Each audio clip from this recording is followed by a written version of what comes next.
ನಮಸ್ಕಾರ. ಮೆಗಾ ಸುದ್ದಿ ವಿಶೇಷ ಕಾರ್ಯಕ್ರಮಕ್ಕೆ ಸ್ವಾಗತ. ನಾನು ಪ್ರವೀಣ್ ಕುಂಬಾರ್. ಶಾಲೆಗಳ ಬೋರ್ಡ್ನಲ್ಲಿ ನೀವು ಎಂಟ್ರಿ ಆಗುವಾಗ ಒಂದು ಮಾತಿರುತ್ತೆ, ಜ್ಞಾನ ದೇಗುಲವಿದು ಕೈ ಮುಗಿದು ಒಳಗೆ ಬಾ ಅಂತ. ಜ್ಞಾನ ದೇಗುಲವಿದು ಕೈ ಮುಗಿದು ಒಳಗೆ ಬಾ ಅಂತ.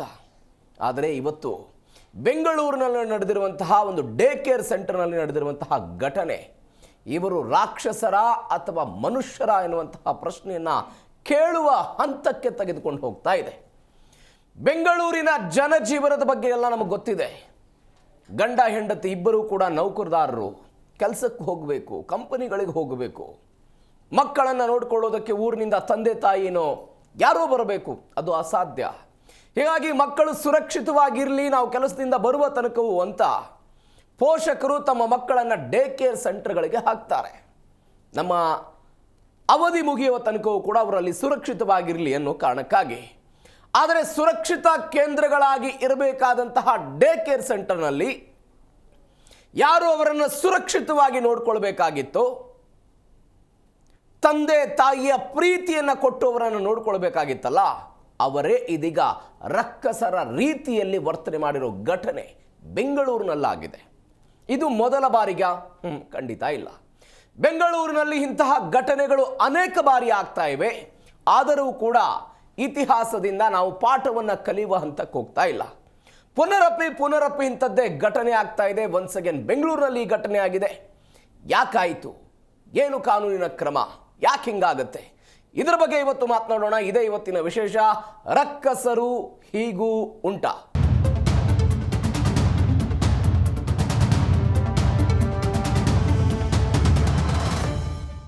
ಬೆಂಗಳೂರಿನ IT ಕಂಪನಿ ಒಂದರ ಆವರಣದಲ್ಲಿದ್ದಂತಹ ಡೇ ಕೇರ್ ಸೆಂಟರ್ನಲ್ಲಿ ಆದಂತಹ ಘಟನೆ.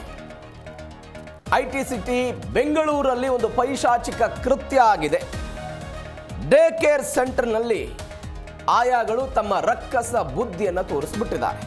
5 ಜನ ಆಯಾಗಳು ಮಕ್ಕಳು ಅಳ್ತಾ ಇದ್ರು, ಹಠ ಮಾಡ್ತಾ ಇದ್ರು ಅನ್ನುವ ಕಾರಣಕ್ಕಾಗಿ ಫ್ರಂಟ್ ಲೋಡಿಂಗ್ ವಾಷಿಂಗ್ ಮಿಷನ್ನ ಒಳಗಡೆ ಅವರನ್ನು ಹಾಕೋದು, ಅದಾದ ನಂತರ ಶೌಚಾಲಯದ ಜೆಟ್ ಸ್ಪ್ರೇ ಮುಖಾಂತರ ಅವರ ಮುಖಕ್ಕೆಲ್ಲ ನೀರು ಹಿಡಿಯೋದಂತೆ. ಜೆಟ್ ಸ್ಪ್ರೇಯನ್ನು ಕೂಡ ಮಕ್ಕಳ ಬಾಯಿಗೆ ತುರುಕ್ಬಿಟ್ಟಿದ್ದಾರೆ. ಒಂದು ಅಮಾನವೀಯ ಕೃತ್ಯ ಇದು, ಅಮಾನವೀಯ ಕೃತ್ಯ. ಬೇಬಿ ಕೇರ್ ಸೆಂಟರ್ ಆಯಾಗಳಿಂದ ಮಕ್ಕಳಿಗೆ ಹಿಂಸೆ ಕೊಟ್ಟಿರೋ ಘಟನೆ. ನಾನು ಅವಾಗಲೇ ಹೇಳಿದೆ, ಡೇ ಕೇರ್ ಸೆಂಟರ್ಗಳು ಅಂತ ಹೇಳಿದ್ರೆ ತಂದೆ ತಾಯಿಯ ಪ್ರೀತಿಯನ್ನು ಕೊಟ್ಟು ಅವರ ರಕ್ಷಣೆಯನ್ನು ಕೊಟ್ಟು ನೋಡ್ಕೊಳ್ಬೇಕಾದಂತಹ ಕೇಂದ್ರಗಳಾಗಿ ಪರಿವರ್ತನೆ ಆಗಬೇಕು. ಆದರೆ ಬೆಂಗಳೂರಿನಲ್ಲಿ ಅಣಬೆಯಂತೆ ತಲೆ ಎತ್ತಿರುವಂತಹ ಈ ಡೇ ಕೇರ್ ಸೆಂಟರ್ಗಳಿಗೆ ಲಂಗೂ ಇಲ್ಲ, ಲಗಾಮು ಕೂಡ ಇಲ್ಲ. ಇದಕ್ಕೊಂದು ಪ್ರಾಧಿಕಾರ ಮಾಡಬೇಕು, ಇದರ ನಿಯಂತ್ರಣವನ್ನು ತೆಗೆದುಕೊಳ್ಳಬೇಕು ಅಂತ ಅನೇಕ ವರ್ಷಗಳಿಂದ ಅನೇಕ ಜನ ಒತ್ತಾಯ ಮಾಡ್ತಾರೆ. ಯಾವ ಕಾನೂನಿನ ವ್ಯಾಪ್ತಿಯಲ್ಲೂ ಕೂಡ ಇದು ಬರ್ತಾ ಇಲ್ಲ. ಯಾವ ಕಾನೂನಿನ ವ್ಯಾಪ್ತಿಯಲ್ಲೂ ಕೂಡ ಬರ್ತಾ ಇಲ್ಲ.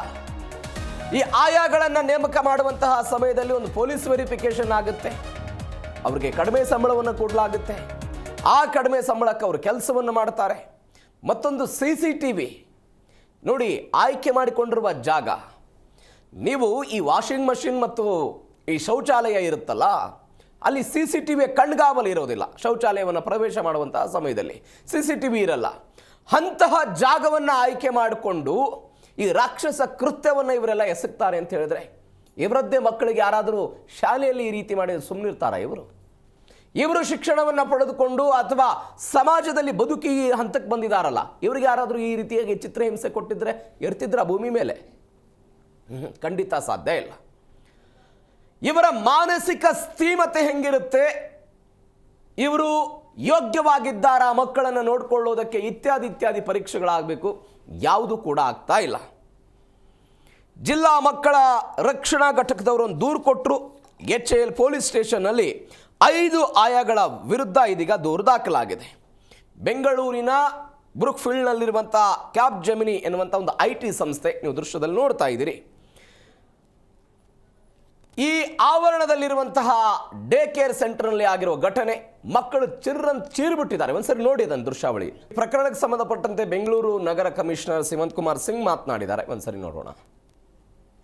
ಪೊಲೀಸ್ ಸ್ಟೇಷನ್ ವ್ಯಾಪ್ತಿಯಲ್ಲಿ ಒಂದು ಕಂಪ್ಲೇಂಟ್ ಬಂದಿದೆ. ಆ ಕಂಪ್ಲೇಂಟ್ ಚೈಲ್ಡ್ ಪ್ರೊಟೆಕ್ಷನ್ ಆಫೀಸರ್ ಕಡೆಯಿಂದ ಕಂಪ್ಲೇಂಟ್ ಬಂದು ಅದರಲ್ಲಿ ಒಂದು ಭಾಳ ಸೀರಿಯಸ್ ಮತ್ತು ಒಂದು ತುಂಬ ಸೀರಿಯಸ್ ಇನ್ಸಿಡೆಂಟ್ ಇದೆ. ಅದರಲ್ಲಿ ಡೇ ಕೇರ್ ಫೆಸಿಲಿಟಿಯಲ್ಲಿ, ಒಂದು IT ಸೆಕ್ಟರ್ ಕಂಪ್ನಿದು ಡೇ ಕೇರ್ ಫೆಸಿಲಿಟಿಯಲ್ಲಿ 5 ಜನ ಮಹಿಳೆಯರ ಮೇಲೆ ಒಂದು ದೂರ ಇದೆ. ಅದರ ಪ್ರಕಾರ ಕೆಲವು ಯಾರು ಅಲ್ಲಿ ಸಣ್ಣ ಮಕ್ಕಳು ಅವರಿದ್ದು ಅವ್ರದ್ದು ವಿಡಿಯೋ ನೋಡಿದರೆ ಅದು ತುಂಬ ಒಂಥರ ಸೀರಿಯಸ್ ಇಶ್ಯೂ ಇದೆ. ಅದು ವಿಡಿಯೋ ನೋಡಿದ ಮೇಲೆ ಮತ್ತು ಕಂಪ್ಲೇಂಟ್ ಕೊಟ್ಟ ಮೇಲೆ ಆಧಾರದ ಮೇಲೆ ನಾವು ಕೇಸ್ ರಿಜಿಸ್ಟರ್ ಮಾಡಿದ್ದೀವಿ.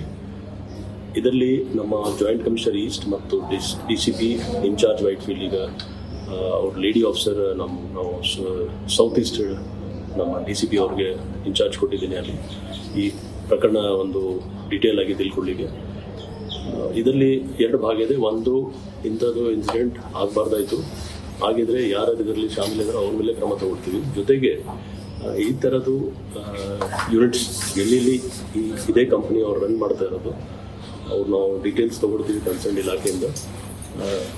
ಅದರದ್ದು ಕೂಡ ನಾವು ಸ್ಕ್ರೀನಿಂಗ್ ಮಾಡ್ತೀವಿ. ಮತ್ತು ಇದೇ ವಿಚಾರದ ಬಗ್ಗೆ ಇವತ್ತು ಮಾತನಾಡೋದಿದೆ. ಹಲವು ಜನ ಅತಿಥಿಗಳು ಕೂಡ ನಮ್ಮನ್ನು ಜಾಯ್ನ್ ಆಗಿದ್ದಾರೆ. ಮಕ್ಕಳ ಹಕ್ಕುಗಳ ರಕ್ಷಣಾ ಆಯೋಗದ ಮಾಜಿ ಅಧ್ಯಕ್ಷರಾಗಿರುವಂಥ ಶಶಿಧರ್ ಕೋಸಂಬಿ ಅವರು ನಮ್ಮ ಜೊತೆ ಇದ್ದಾರೆ. ಸರ್ ನಮಸ್ಕಾರ, ಕಾರ್ಯಕ್ರಮಕ್ಕೆ ಸ್ವಾಗತ. ಮಕ್ಕಳ ತಜ್ಞರಾಗಿರುವಂಥ ಡಾಕ್ಟರ್ ಪದ್ಮಪ್ರಕಾಶ್ ಅವರು ನಮ್ಮ ಜೊತೆ ಇದ್ದಾರೆ. ಮೇಡಮ್ ನಮಸ್ಕಾರ, ಕಾರ್ಯಕ್ರಮಕ್ಕೆ ಸ್ವಾಗತ. ಶಶಿಧರ್ ಕೋಸಂಬಿ ಅವರೇ, ನಮ್ಮಲ್ಲಿ ಒಂದು ಮಾತಿದೆ, ಆಡು ಮಾತು ಅಥವಾ ಜನಪದರ ಮಾತು, ಗಾದೆ ಮಾತು ಅಂತಲೂ ಕೂಡ ನಾವು ಅಂದ್ಕೊಳ್ಬೋದು. ಮಗು ಹತ್ರ ಕರಳು ಚುರುಕನ್ಬೇಕಂತೆ, ಮಗು ಹತ್ರ ಕರಳು ಚುರುಕನ್ಬೇಕು. ಆದರೆ ಈ ರಾಕ್ಷಸಿಯರ ಕರಳೇ ಇಲ್ಲ ಅಂತ ಅನಿಸ್ಬಿಡುತ್ತೆ ನನಗೆ. ಹೌದು, ಹೆಂಗೆ ನೋಡ್ತೀರಿ ಘಟನೆ? ಇದು ಭಾಳ ಇಡೀ ನಾಗರಿಕ ಸಮಾಜನೇ ಒಂಥರ ತಲೆ ತೆಗೆಸ್ತಕ್ಕಂಥ ಈ ಒಂದು ಘಟನೆ ಅಂತ ಹೇಳ್ಬೋದು. ಏಕೆಂದರೆ ಆ ಪುಟ್ಟ ಪುಟ್ಟ ಮಕ್ಕಳು ಅಂದರೆ ಅವರು ಒಂದು ಅರಳುವ ಹೂಗಳು. ನಮ್ಮ ದೇಶದಲ್ಲಿ ನಮ್ಮ ಮಕ್ಕಳಿಗೆ ದೇವ್ರ ಸಮಾನ ಅಂತೇಳಿ ನಾವೆಲ್ಲರೂ ಸಹಿತ ಅಂತೀವಿ, ಕರಿತೀವಿ. ಅದೇ ರೀತಿ ಇಲ್ಲಿವರೆಗೆ ನಡ್ಕೊಂಡು ಬಂದಂಥ ಒಂದು ಸಿಸ್ಟಮ್ ಅದು. ಆದರೆ ಆ ಥರ ಮಕ್ಕಳಿಗೆ, ಆ ಮಕ್ಕಳಲ್ಲಿ ನಾವು ಖುಷಿ ಕಾಣಬೇಕು ನೋಡಿ. ಅಂಥ ಒಂದು ಪರಿಸ್ಥಿತಿಯಲ್ಲಿ ಒಬ್ಬ ಮನುಷ್ಯ ಎಂಥ ಒಂದು ಟೆನ್ಷನಲ್ಲಿದ್ದರೂ ಸಹಿತ ಆ ಮಗುವಿನ ಒಂದು ಮುಖ ನೋಡಿದ ತಕ್ಷಣ ಅವನಿಗಿದ್ದಂಥ ಒಂದು ಎಲ್ಲವೂ ಟೆನ್ಷನ್ ಮರ್ತು ಬಿಡ್ತಾನೆ. ಆ ಒಂದು ಶಕ್ತಿ, ಆ ಒಂದು ಪ್ರಸನ್ನತೆ ಮಕ್ಕಳಲ್ಲಿರುತ್ತೆ. ಆದರೆ ಅದೇ ಮಕ್ಕಳನ್ನು ಈ ಥರ ಒಂದು ಯಂತ್ರದ ರೀತಿಯಲ್ಲಿ, ಒಂದು ವಸ್ತುವಿನ ರೀತಿಯಲ್ಲಿ ಈ ಥರ ಮಕ್ಕಳಿಗೆ ವಾಷಿಂಗ್ ಮೆಷಿನಲ್ಲಿ ಹಾಕ್ತಕ್ಕಂಥದ್ದು, ಆ ಥರದ ಮಕ್ಕಳಿಗೆ ಆ ಶೌಚಾಲಯದಲ್ಲಿ ಏನದಂದ್ರೆ ಆ ನೀರು ಫ್ಲಶ್ ಮಾಡ್ತಕ್ಕಂಥದ್ದು ಭಾಳ ಒಂದು ಅಮಾನುಷ ಘಟನೆ ಅಂತ ಹೇಳಿಕ್ಕೆ ನಾನು ಇಚ್ಛೆಪಡ್ತಾ ಇದ್ದೀನಿ. ಯಾವುದೇ ಕಾರಣಕ್ಕೂ ಎಂಥ ಮಕ್ಕಳಿಗೂ ಸಹಿತ ಆ ಪರಿಸ್ಥಿತಿ ಎಲ್ಲೂ ಅವ್ರ ಜೀವನದಲ್ಲಿ ಎದುರಾಗಬಾರ್ದು. ಏಕೆಂದರೆ ಆ ಒಂದು ಚಿಕ್ಕ ವಯಸ್ಸಿನಲ್ಲಿ ಆದಂಥ ಒಂದು ಈ ಥರದ ಭಯಾನಕ ಆ ಮಕ್ಕಳ ಮನಸ್ಸಲ್ಲಿ ಬೇರೂರಿದ್ರೆ ಇಡೀ ಅವ್ರ ಜೀವನ ಪರ್ಯಂತ ಅದೇ ಒಂದು ದುಗುಡತನದಲ್ಲಿ, ಕರೆಕ್ಟ್, ಅದೇ ಮಾನಸಿಕ ಸ್ಥಿತಿ ಅವರಲ್ಲಿ, ಭಯ ಅಂತಕ್ಕಂಥ ಒಂದು ಆತಂಕದ ವಾತಾವರಣ ಅವ್ರ ಮನಸ್ಸಲ್ಲಿ ಸದಾ. ಯಾರಾದರೂ ಚಿಕ್ಕ ಮಕ್ಕಳು ಅಪಘಾತವನ್ನು ನೋಡ್ಬಿಟ್ರೆ ಅಪಘಾತವನ್ನು ಮತ್ತೆ ಪುನರಪಿ ಮಾಡ್ಕೊಳ್ತಾರೆ. ಮಕ್ಕಳಿಗೆ ಯಾವುದು ನಾವು ಗ್ರಹಿಸ್ಕೊಳ್ಬೇಕು, ಯಾವ್ದು ಬಿಡಬೇಕು ಅನ್ನೋದಕ್ಕಿಂತ ಹೆಚ್ಚಾಗಿ ಏನೇನು ಜೀವನದಲ್ಲಿ ನಡೀತಾ ಇದೆ ಅಲ್ಲ ಅದನ್ನು ಅಂತರ್ಗತ ಮಾಡ್ಕೊಂಡು ಬಿಡ್ತಾ ಇರ್ತಾರೆ. ಹೀಗಾಗಿ ಚಿಕ್ಕ ವಯಸ್ಸಿನಲ್ಲಿ ಮಕ್ಕಳು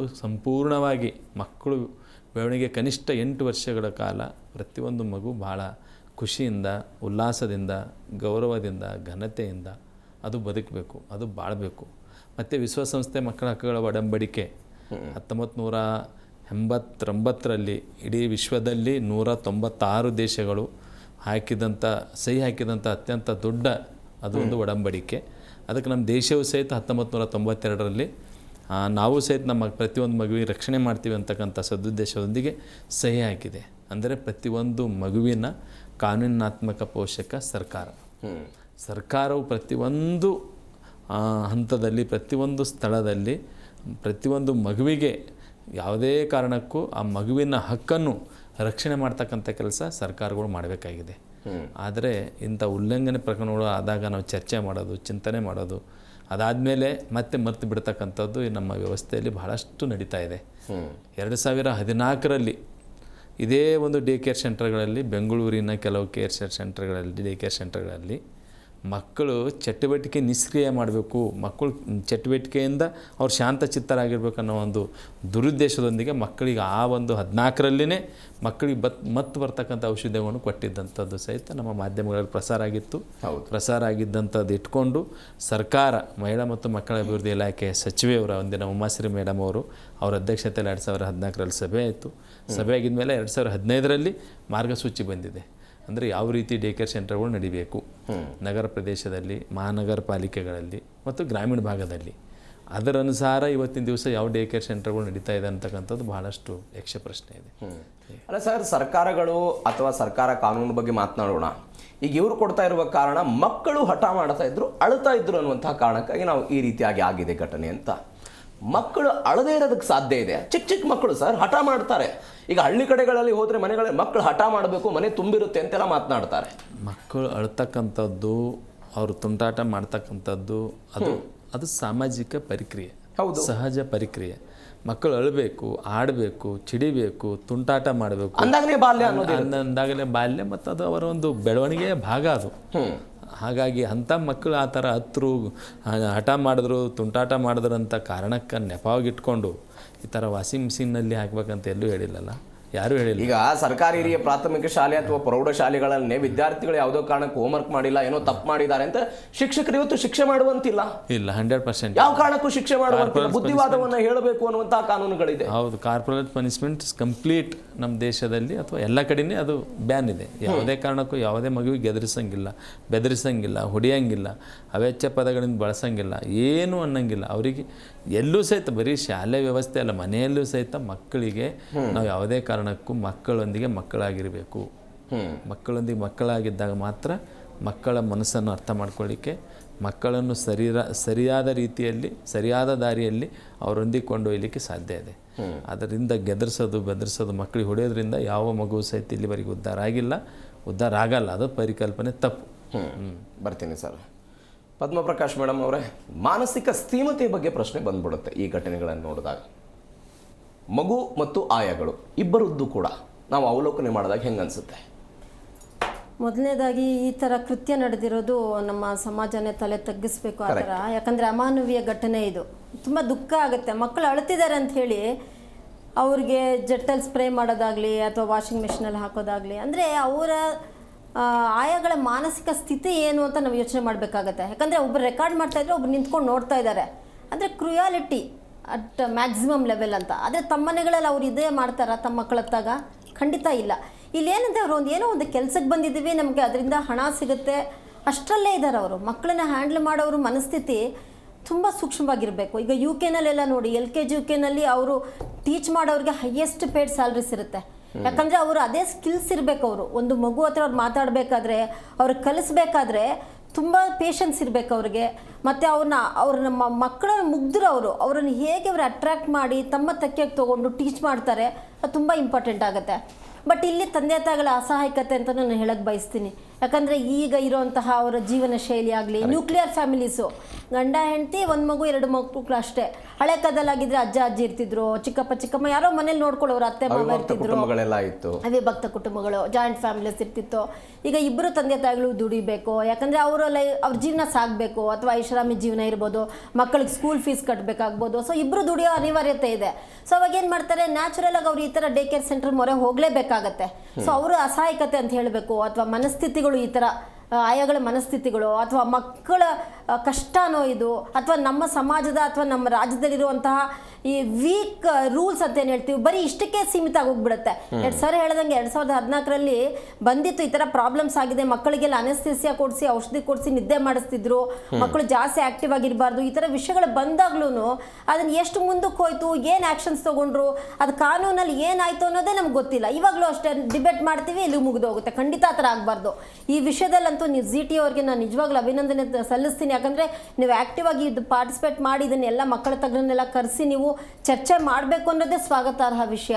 ಇದನ್ನ ನಾವು ಮುಂದೆ ತಗೊಂಡೋಗಿ ಏನಾಯ್ತು ಎಂಡ್ ರಿಸಲ್ಟ್ ನೀವು ಹೇಳಬೇಕು. ಅದಕ್ಕೊಂದು ಕಾನೂನು ಆಗಬೇಕು, ಅದರಲ್ಲಿ ಏನೇನು ರೂಲ್ಸ್ ರೆಗ್ಯುಲೇಷನ್ಸ್ ಇರಬೇಕು. ದುಡ್ಡು ಕೊಟ್ಟರು, ಕೇರ್ ಸೆಂಟರ್ ಪರ್ಮಿಷನ್ ಕೊಟ್ಟರು, ಅದರಲ್ಲಿ ಮಾನಸಿಕ ಸ್ಥಿತಿ ಹೇಗಿದೆ ಗೊತ್ತಿಲ್ಲ, ಅವ್ರಿಗೆ ಟ್ರೈನ್ ಆಗಿದೆಯಾ, ಸ್ಕಿಲ್ಸ್ ಇದೆಯಾ ನೋಡ್ಕೊಳ್ಳೋರಿಗೆ ಗೊತ್ತಿಲ್ಲ.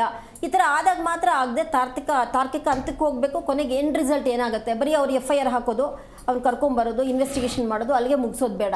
They should put an end to this. ಅಂದರೆ ಪ್ರಾಬ್ಲಮ್ ಯಾವ ಥರ ರೂಲ್ಸ್ ರೆಗ್ಯುಲೇಷನ್ಸ್ ಇರಬೇಕು ಡೇ ಕೇರ್ ಸೆಂಟರ್ಸ್ಗೆ, ನೋಡ್ಕೊಳ್ಳೋರ್ಗಾಗಲಿ ತಂದೆ ತಾಯಿಗಾಗಲಿ ಎಲ್ಲನೂ ರೂಲ್ಸ್ ರೆಗ್ಯುಲೇಷನ್ಸ್ ಆಗಬೇಕು, ಮತ್ತು ಚರ್ಚೆಗಳು ಆಗಬೇಕು ಸಮಾಜದಲ್ಲಿ. ತುಂಬ ದುಃಖ ಆಗುತ್ತೆ. ನಾನು ಅನೇಕ ಕಡೆ ಬೆಂಗಳೂರಲ್ಲಿ ನೋಡಿದ್ದೇನೆ ಮೇಡಮ್, ಚಿಕ್ಕನಾದಂತಹ ಡೇ ಕೇರ್ ಸೆಂಟರ್ಗಳು, ಮನೆಗಳನ್ನೇ ಬಾಡಿಗೆ ತೆಗೆದುಕೊಂಡಿರ್ತಾರೆ, ಅಪಾರ್ಟ್ಮೆಂಟ್ಗಳನ್ನೇ ಬಾಡಿಗೆ ತೆಗೆದುಕೊಂಡಿರ್ತಾರೆ, ಅಲ್ಲೇ ಡೇ ಕೇರ್ ಸೆಂಟರ್ಗಳನ್ನು ಮಾಡಿರ್ತಾರೆ. ನಾನು ಬಹುತೇಕವಾಗಿ ಎಲ್ಲ ಡೇ ಕೇರ್ ಸೆಂಟರ್ಗಳಲ್ಲಿ ನೋಡಿದಂತಹ ಸಮಯದಲ್ಲಿ ಹೊರಗಡೆ ಒಂದು ಬೋರ್ಡ್ ಹಾಕಿರ್ತಾರೆ, ವಾಂಟೆಡ್ ಹೆಲ್ಪರ್ಸ್ ಬೇಕಾಗಿದ್ದಾರೆ, ಹೆಲ್ಪರ್ಸ್ ಬೇಕಾಗಿದ್ದಾರೆ ಎನ್ನುವಂಥ ಬೋರ್ಡ್ ಇರುತ್ತೆ. ಅವ್ರದ್ದು ಕ್ವಾಲಿಫಿಕೇಷನ್ ಏನು, ಅವರ ಮಾನಸಿಕ ಸ್ಥೀಮತೆ ಹೆಂಗಿದೆ, ಅವರನ್ನು ಮಗುವನ್ನು ನೋಡ್ಕೊಳ್ಳೋದಕ್ಕೆ ಯಾರು ಇದ್ದಾರ ಅಂತ. ಒಂದು ಬಹಳ ಚಂದವಾದ ಮಾತಿದೆ ಮೇಡಮ್, ಮಗುವಿಗೆ ತಾಯಿ ಹಾಲು ಉಣಿಸಿದಾಗ ಅಥವಾ ತಾಯಿ ನೋಡಿಕೊಂಡ ಹಾಗೆ ನೀವು ಲಕ್ಷ ಕೊಟ್ಟು ಮತ್ತೊಬ್ಬ ಮಹಿಳೆಯನ್ನು ಇಟ್ಟಾಗಲೂ ಕೂಡ ತಾಯಿಯ ಪ್ರೀತಿ ಅವರಿಗೆ ಸಿಗಲ್ಲ ಅಂತ. ತಾಯಿಯ ಪ್ರೀತಿ ಸಿಗಲ್ಲ. ಬಾಡಿಗೆ ತಾಯಿ ಬಾಡಿಗೆನೇ, ಹಣ ಕೊಟ್ಟಂಥದ್ದು ಪ್ರೀತಿ ಹಣ ಕೊಟ್ಟದ್ದೇ, ಹಣಕ್ಕೆ ಮಾತ್ರ ಸೀಮಿತ ಆಗಿರುತ್ತೆ, ಆದರೆ ನಿಜವಾದ ವಾಸ್ತಲ್ಯ ಸಿಗಲ್ಲ ಅಂತ ಈ ಪ್ರಕರಣದಲ್ಲಿ ನನಗೆ ಹಾಗೆ ಎದ್ದು ಕಾಣಿಸ್ತಾ ಇದೆ. ಅವರೇನೋ ಸಂಬಳ ಕೊಡ್ತಾರೆ, ಸಂಬಳಕ್ಕಾಗಿ ನಾವು ಕೆಲಸ ಮಾಡ್ತಾ ಇದ್ದೀವಿ, ಮಕ್ಕಳು ಹೇಳ್ತಾ ಇದ್ರು ಆ ಕಾರಣಕ್ಕೆ ಹಿಂಗೆ ಮಾಡಿದ್ದೀವಿ ಅಂತ. ಅದೇ ನಾನು ಹೇಳಿದ್ದು, ಅವರು ಹೇಗಿರಬೇಕು ಅಂದರೆ ಒಂದು ಅವರು ಮಗು ಜೊತೆ ಸಮಯ 6 ಗಂಟೆ 8 ಗಂಟೆ ಅವ್ರು ಕಳೀತಾರೆ ಅಂತಂದರೆ ತಮ್ಮ ಮಕ್ಕಳ ಥರನೇ ಭಾವಿಸಬೇಕು. ಯಾಕಂದರೆ ಈ ಏಜ್ ಗ್ರೂಪಲ್ಲಿ ಮಕ್ಕಳು ತುಂಟತನ ಇರುತ್ತೆ, ಕ್ಯೂರಿಯಾಸಿಟಿ ಇರುತ್ತೆ, ಕಲಿಬೇಕು ಅಂತಿರುತ್ತೆ. ಅಂದರೆ ಮೈಲ್ ಸ್ಟೋನ್ಸ್ ಅಂತ ಹೇಳ್ತೀವಿ ನಾವು ಮಕ್ಕಳು ಡಾಕ್ಟರ್. ಅಂದರೆ ಮಗು ಹುಟ್ಟಿದಾಗಿಂದ 2 ವರ್ಷದವರೆಗೂ ಅವರು ಒಂದೊಂದು ತಿಂಗಳಲ್ಲಿ ಒಂದೊಂದು ಹಂತವಾಗಿ ಬೆಳೆಯುತ್ತೆ. 3 ತಿಂಗಳಿಗೆ ತಲೆ ತುಂಬುತ್ತೆ, 5 ತಿಂಗಳಿಗೆ ಬೋರ್ಲು ಬೀಳುತ್ತೆ, ರೋಲಿಂಗ್ ಓವರ್ ಅಂತೀವಿ. 6 ತಿಂಗಳಿಗೆ ಮಗು ವಿತ್ ಸಪೋರ್ಟ್ ಕೂತ್ಕೊಳ್ಳುತ್ತೆ, 8 ಮಂತ್ಸ್ಗೆ ವಿತೌಟ್ ಸಪೋರ್ಟ್ ಕೂತ್ಕೊಳ್ಳುತ್ತೆ, 1 ವರ್ಷಕ್ಕೆ ಮಗು ಒಂದು ಹೆಜ್ಜೆ ಮುಂದೆ ಹೋಗುತ್ತೆ, ಫಸ್ಟ್ ಬರ್ತ್ಡೇಗೆ 1.5 ವರ್ಷಕ್ಕೆ ಹಿಂದೆ ಮುಂದೆ ಓಡುತ್ತೆ. ಈ ಥರ ಎಲ್ಲ ಅವ್ರದ್ದು ಆಕ್ಟಿವಿಟೀಸ್ ಇರುತ್ತೆ, ಕ್ಯೂರಿಯಾಸಿಟಿ ಇರುತ್ತೆ, ಅವ್ರ ಡೆವಲಪ್ಮೆಂಟಲ್ ಮೈಲ್ ಸ್ಟೋನ್ಸು. ಮತ್ತು 2-3 ವರ್ಷದವರು ತುಂಬ ಇನ್ಕ್ವಿಸಿಟಿವ್, ಅವರು ಪ್ರತಿಯೊಂದರಲ್ಲೂ ಅವ್ರಿಗೆ ಕುತೂಹಲ, ಏನಿದು ನೋಡೋದು, ಅದು ಒಂಥರ ಅವರು ಕ್ಯಾರೆಕ್ಟರ್ ಹಾಗೆ, ಮಕ್ಕಳದು ಬೆಳವಣಿಗೆನೇ ಹಾಗಾಗೋದು, ಕಾಗ್ನೇಟಿವ್ ಡೆವಲಪ್ಮೆಂಟ್ ಅಂತ ಹೇಳ್ತೀವಿ. ಸೊ ಈ ಥರ ಇರಬೇಕಾದ್ರೆ ಅವ್ರು ಹೇಗೆ ಬೆಳೆಸಬೇಕು ಅವರು ಒಂದು ಮಗುನ, ತುಂಬ they have to be very ಆಮೇಲೆ ಟ್ರೈನ್ ಆಗಬೇಕು ಅವ್ರಿಗೆ. ಕರೆಕ್ಟ್ ಸ್ಕಿಲ್ಸ್ ನೋಡಿ, ಈಗ ಹೇಳಿದ್ವಲ್ಲ ನಾವು, ಈ ಥರ ಮಾಡುತ್ತೆ ಮಗು, 2 ವರ್ಷದ ಮಗು, 3 ವರ್ಷದ ಮಗು, ಈ ಥರ ಆ್ಯಕ್ಟಿವಿಟೀಸ್ ಇರುತ್ತೆ ಅಂತ ಅವ್ರಿಗೆ ಗೊತ್ತಿರಬೇಕು. ಅವರು ತಾಯಿಯಾಗಿ ಮನೇಲಿ ಅವ್ರು ಬೆಳೆಸಿದ್ರು ಡೇ ಕೇರ್ ಸೆಂಟರ್ ಬಂದಾಗ ಒಂದೊಂದು ಮಗುನೂ ಒಂದೊಂದು ಥರ ಡಿಫ್ರೆಂಟ್ ಆಗಿರುತ್ತೆ. ಬೇರೆ ಎನ್ವೈರನ್ಮೆಂಟಿಂದ ಬಂದಿರ್ತಾರೆ ಮಕ್ಕಳು, ಅವ್ರದ್ದು ಊಟ ಮಾಡೋ ಅಭ್ಯಾಸಗಳು ಬೇರೆ ಇರುತ್ತೆ, ಅಥವಾ ನಿದ್ದೆ ಮಾಡೋ ಟೈಮಿಂಗ್ಸ್ ಬೇರೆ ಇರುತ್ತೆ, ಅವರು ಆಟ ಆಡೋ ಟೈಮಿಂಗ್ಸ್. ಸೊ ಇದನ್ನೆಲ್ಲ ಅವ್ರಿಗೆ ಒಂದು ಸ್ಕಿಲ್ ಡೆವಲಪ್ಮೆಂಟ್ ಅಂತ ಮಾಡಬೇಕು. ಇದು ಹೆಲ್ಪರ್ಸ್ ಅಂದಿದ ತಕ್ಷಣ ಬರ್ತಾರೆ, ಕೂರಿಸ್ಕೊಂಡು ಅವ್ರಿಗೇನೋ ಸ್ವಲ್ಪ ತಿನ್ನಿಸಿ ನಿದ್ದೆ ಮಾಡಲಿ ಅಂತ ಔಷಧಿಗಳು ಕೊಟ್ಟು ಮಲಗಿಸ್ಬಿಟ್ಟು ಇವ್ರೇನೋ ಮಾಡ್ಕೊಂಡು ಕೆಲಸ, ಆ ಥರ ಅಲ್ಲ. ಸ್ನಾನ ಮಾಡಿಸೋದ್ರಿಂದಾಗಲಿ, ಊಟ ಮಾಡಿಸೋದ್ರಿಂದಾಗಲಿ, ಅವ್ರ ಆಕ್ಟಿವಿಟೀಸ್ ಏನು ಮಾಡ್ತಾರೆ ಅದು ಎಲ್ಲಾನು ಅವ್ರಿಗೆ ಟ್ರೈನ್ ಆಗಿರೋ ಹೆಲ್ಪರ್ಸ್ನ ಅಪಾಯಿಂಟ್ ಮಾಡೋದು ಒಳ್ಳೆಯದು ಅಂತ ನನ್ನ ಭಾವನೆ.